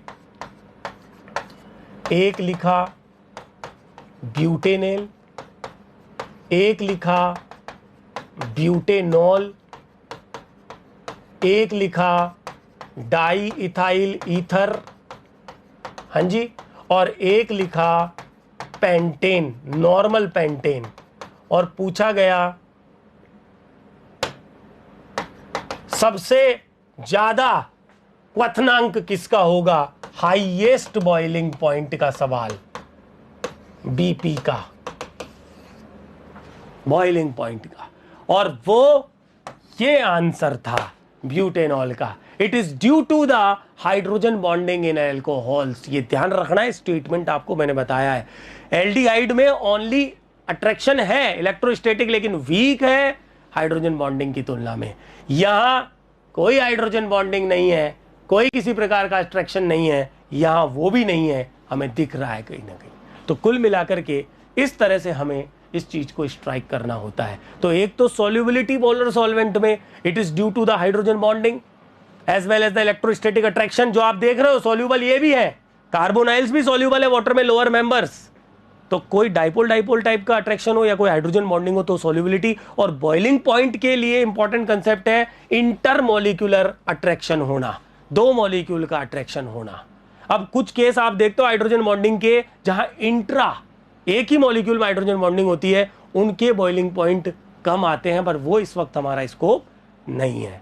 ठीक है स्टूडेंट्स, मैं आगे बढ़ जाता हूं। और अब मैं ये फिजिकल प्रॉपर्टी हम लोगों ने डिस्कस कर ली है, और इसके बाद अब बारी आती है केमिकल प्रॉपर्टीज यानी कि केमिकल रिएक्शन। लेकिन उससे पहले एक चीज रह गई है, देखो फिजिकल प्रॉपर्टी मैंने आपसे चर्चा की, देखो है ना, फिजिकल प्रॉपर्टी से सवाल कई बार बन जाता है, लेकिन कई बार सवाल देखो कार्बोनाइल चैप्टर में फिजिकल प्रॉपर्टी के बाद कई बार सवाल आता है प्रैक्टिकल से रिलेटेड नॉलेज से। और प्रैक्टिकल से रिलेटेड मतलब detection of functional group, qualitative analysis का सवाल। अब ये कैसा सवाल बनता है, टेस्ट ही पूछ लेता है एल्डिहाइड का, कौन देगा कौन नहीं देगा। तो कुछ आपको मैं बता देता हूं, लेबोरेटरी फिजिकल जिसे हम कहते हैं प्रैक्टिकल नॉलेज। तो मैं चर्चा करता हूं, देखो सबसे पहले तो टेस्ट ऑफ कार्बोनाइल की। जब हमें कार्बोनाइल की ग्रुप की पहचान करनी होती है लेबोरेटरी में, तो हम टेस्ट लेते हैं काम में 2,4-डाइनाइट्रोफेनिल हाइड्रोजीन। इस टेस्ट के अंदर हम कार्बोनाइल कंपाउंड की रिएक्शन करवाते हैं 2,4-डाइनाइट्रोफेनिल हाइड्रोजीन से, और इस रिएजेंट को कहते हैं ब्रेडी रिएजेंट, ब्रेडीज रिएजेंट। तो ब्रेडीज रिएजेंट से जब रिएक्शन कराते हैं तो हाइड्राजोन बनता है, हाइड्रोजीन से हाइड्रोजोन बन के आते हैं, इसका येलो पीपीटी आता है। तो हम कंफर्म कर देते हैं कि भैया कार्बोनाइल ग्रुप जो है वो प्रेजेंट है, जो हमें कंपाउंड दिया गया है उसके अंदर। आपको याद होगा प्रैक्टिकल नॉलेज में हम सबसे पहले लेबोरेटरी में 11th-12th की भी अगर हम बात करें, क्वालिटेटिव एनालिसिस, ग्रेजुएशन की हम बात करें, इवन पीजी तक में हम सबसे पहले nitrogen element test, Lassaigne solution test करते हैं, करेक्ट। एंड देन उसके बाद अलग अलग फंक्शनल ग्रुप के टेस्ट हम लेते हैं, उनमें कार्बोनाइल का टेस्ट ये कहलाता है। यदि कार्बोनाइल येलो पीपीटी आ गया तो कार्बोनाइल प्रेजेंट है, तो या तो एल्डिहाइड होगा या कीटोन होगा। तो एल्डिहाइड्स के लिए 4 इंपॉर्टेंट टेस्ट हैं, उनमें से 4 टेस्ट हैं, उनमें से 2 इंपॉर्टेंट मैं आपके सामने चर्चा कर रहा हूं। एक टेस्ट है फेलिंग टेस्ट, फेलिंग टेस्ट। तो देखो फेलिंग टेस्ट में एक तो लेते हैं फेलिंग ए और एक लेते हैं फेलिंग बी। फेलिंग ए जो है वो होता है कॉपर सल्फेट सॉल्यूशन, और फेलिंग बी जो होता है वो होता है रोजेल सॉल्ट और इसके साथ कॉस्टिक सोडा। कई बार फेलिंग का क्वेश्चन आ जाता है एग्जाम में। देखो रोजेल सॉल्ट जो है वो है potassium sodium tartrate. Tartaric acid आपने स्ट्रक्चर पढ़ी है स्टीरियो में, उसका सोडियम और पोटेशियम सॉल्ट जो है वो क्या कहलाता है, रोजेल सॉल्ट कहलाता है। तो सोडियम पोटेशियम टार्ट्रेट, टार्ट्रेट आप जानते हो ना टार्ट्रिक एसिड का सॉल्ट है ये Rochelle salt plus NaOH, Fehling B है, ये फैलिंग ए है। मैं आपको बता दूं कि इसमें A प्लस बी को मिक्स करते हैं, और जब A और B को मिक्स करते हैं तो क्यूप्रिक ऑक्साइड बन के आता है, +2 ऑक्सीडेशन स्टेट, क्यूप्रिक ऑक्साइड बनता है। तो यदि एक बार एग्जाम में सवाल आ चुका है कि फैलिंग A और B को जब मिक्स किया जाता है तो क्या एग्जिस्ट करता है, कौन सा कॉम्प्लेक्स है, कौन सा कंपाउंड है जो एग्जिस्ट करता है, ध्यान रखना CuO not Cu2O, CuO exist करता है। सुनो पहली बात तो फैलिंग टेस्ट में एग्जैक्टली एल्डिहाइड को फैलिंग A और B मिला करके डाला जाता है एल्डिहाइड के ऊपर। तो जैसे ही ये रिएक्शन करवाते हैं फैलिंग टेस्ट में, तो भैया सुनो, 2 मॉलिक्यूल क्यूप्रिक ऑक्साइड के एल्डिहाइड से रिएक्ट करते हैं और इसका ऑक्सीडेशन करके क्या बना देते हैं, एसिड, और खुद रिड्यूस होके क्या बन जाते हैं, क्यूप्रस ऑक्साइड। क्या बने खुद रिड्यूस होके, क्यूप्रस ऑक्साइड बन जाते हैं। और क्यूप्रस में कॉपर की ऑक्सीडेशन स्टेट क्या है, +1 है। ये था फैलिंग A प्लस बी, ये तो एग्जिस्ट करता है, बन के ये आता है, और ध्यान रखना इसका रेड कलर प्राप्त होता है जो टेस्ट की कंफर्मेशन कर देता है। कौन से टेस्ट की, फैलिंग टेस्ट की कंफर्मेशन कर देता है इसका रेड कलर का आना। इंपॉर्टेंट नोट इसमें क्या बताया जाता है कि बेंजल्डिहाइड फैलिंग टेस्ट नहीं देता है। ये आरपीएससी एक बार पूछ चुका है, देखो, not gives, it is due to the steric factor as well as the +R effect of phenyl ring. Benzaldehyde ही है एक ऐसा एल्डिहाइड जो इस टेस्ट को नहीं देता है। सुन लो, एल्डिहाइड के टेस्ट पढ़ रहे हो, कीटोनों के नहीं पढ़ रहे हो। स्टीयरिक फैक्टर की वजह से कीटोन तो देगा ही नहीं। इसी तरह से दूसरा इंपॉर्टेंट टेस्ट जो है वो है टॉलेंस टेस्ट। टॉलेंस टेस्ट का सबसे पहले तो टॉलेंस रिएजेंट क्या है, टॉलेन अभिकर्मक क्या होता है, ये खुद एक सवाल है। टॉलेन अभिकर्मक होता है अमोनिकल सिल्वर नाइट्रेट। क्या होता है, अमोनिकल सिल्वर नाइट्रेट। और अमोनिकल सिल्वर नाइट्रेट को हम कैसे देखें, अमोनियम हाइड्रोक्साइड और लूनर कास्टिक को मिलाकर बनता है टॉलेन। दोनों को जब मिलाते हैं तो कौन सा कॉम्प्लेक्स एग्जिस्ट करता है, डाई अमोनियम सिल्वर +1। ये है ओरिजिनल टॉलेन, ये है। सवाल क्या पूछ सकता है वो देख लेना, अमोनिकल सिल्वर नाइट्रेट भी बोल सकता है ऑप्शन में, इन दोनों का मिक्सचर भी दे सकता है और ये फॉर्म भी दे सकता है, ये है टॉलेन। और जब एल्डिहाइड पर टॉलेन डाला जाता है तो बिल्कुल एसिड बनता है और सिल्वर मिरर रजत दर्पण, काला अवक्षेप बनता है और रजत दर्पण इसके साथ में बन के आता है। तो टेस्ट की पहचान आ जाती है, परखनली के चारों तरफ सिल्वर मिरर, एक सिल्वर की लेयर रजत दर्पण बन जाता है, ये उसकी पहचान हो जाती है टॉलेंस टेस्ट की। मैंने आपको बताया टेस्ट एल्डिहाइड का फैलिंग, मैंने आपको बताया दूसरा टेस्ट टॉलेन, इसके अलावा शिफ रिएजेंट और बेनेडिक्ट सॉल्यूशन टेस्ट भी देखा जाता है। बेनेडिक्ट और शिफ टेस्ट जो है वो इस लेवल पे इतना इंपॉर्टेंट नहीं है, लेकिन बेनेडिक्ट सॉल्यूशन हम कार्बोहाइड्रेट में बेनेडिक्ट टेस्ट जब हम पढ़ेंगे वहां भी देखेंगे, तो मैं आपको बेनेडिक्ट सॉल्यूशन की चर्चा वहां कर लूंगा क्या होता है। इनके खुद के सवाल भी आ जाते हैं, टेस्ट के सवाल भी आ जाते हैं, ये सभी प्रकार के एल्डिहाइड देते हैं टॉलेंस टेस्ट जो है, ये ध्यान रहेगी आप सबको बात, ठीक है।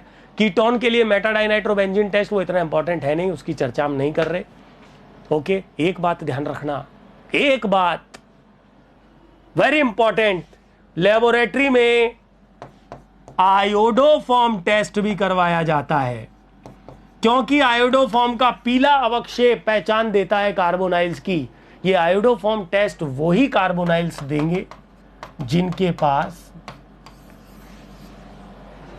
तो यदि आपसे ये पूछा जाए इनमें से कौन सा कार्बोनाइल आयोडोफॉर्म टेस्ट देता है, हेलोफॉर्म टेस्ट देता है, तो ये स्केलेटन चेक कर लेना, एसिटोफिनोन देगा। एसीटोन देगा, एसिटैल्डिहाइड देगा। एल्डिहाइड में केवल एसिटैल्डिहाइड देता है, हम अलग से वीडियो बना चुके हैं उसका पहले। एल्कोहल भी देते हैं, उनमें स्केलेटन चेक कर लेना, वो भी मैं बता चुका हूं। तो भैया आयोडोफॉर्म टेस्ट भी कई बार लेबोरेटरी में हम बच्चों से करवाते हैं, ये ध्यान रखिएगा।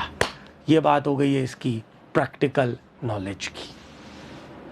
फिजिकल प्रॉपर्टी कंप्लीट हो चुकी है, मेथड ऑफ प्रिपरेशन कंप्लीट हो चुका है, और अब इसके बाद शुरुआत की जाती है केमिकल रिएक्शन की। मैं आपको बता दूं कि रासायनिक अभिक्रिया में सीधे ही नेम्ड रिएक्शन से शुरू हो जाएंगी सारी की सारी, ठीक है ना। तो अगला वीडियो रासायनिक अभिक्रिया, लेकिन ये 2 वीडियो में कंप्लीट होगी नेम्ड रिएक्शन पूरी इसकी, केमिकल रिएक्शन, ठीक है। तो नेक्स्ट वीडियो में आप लोगों से शुरुआत करेंगे।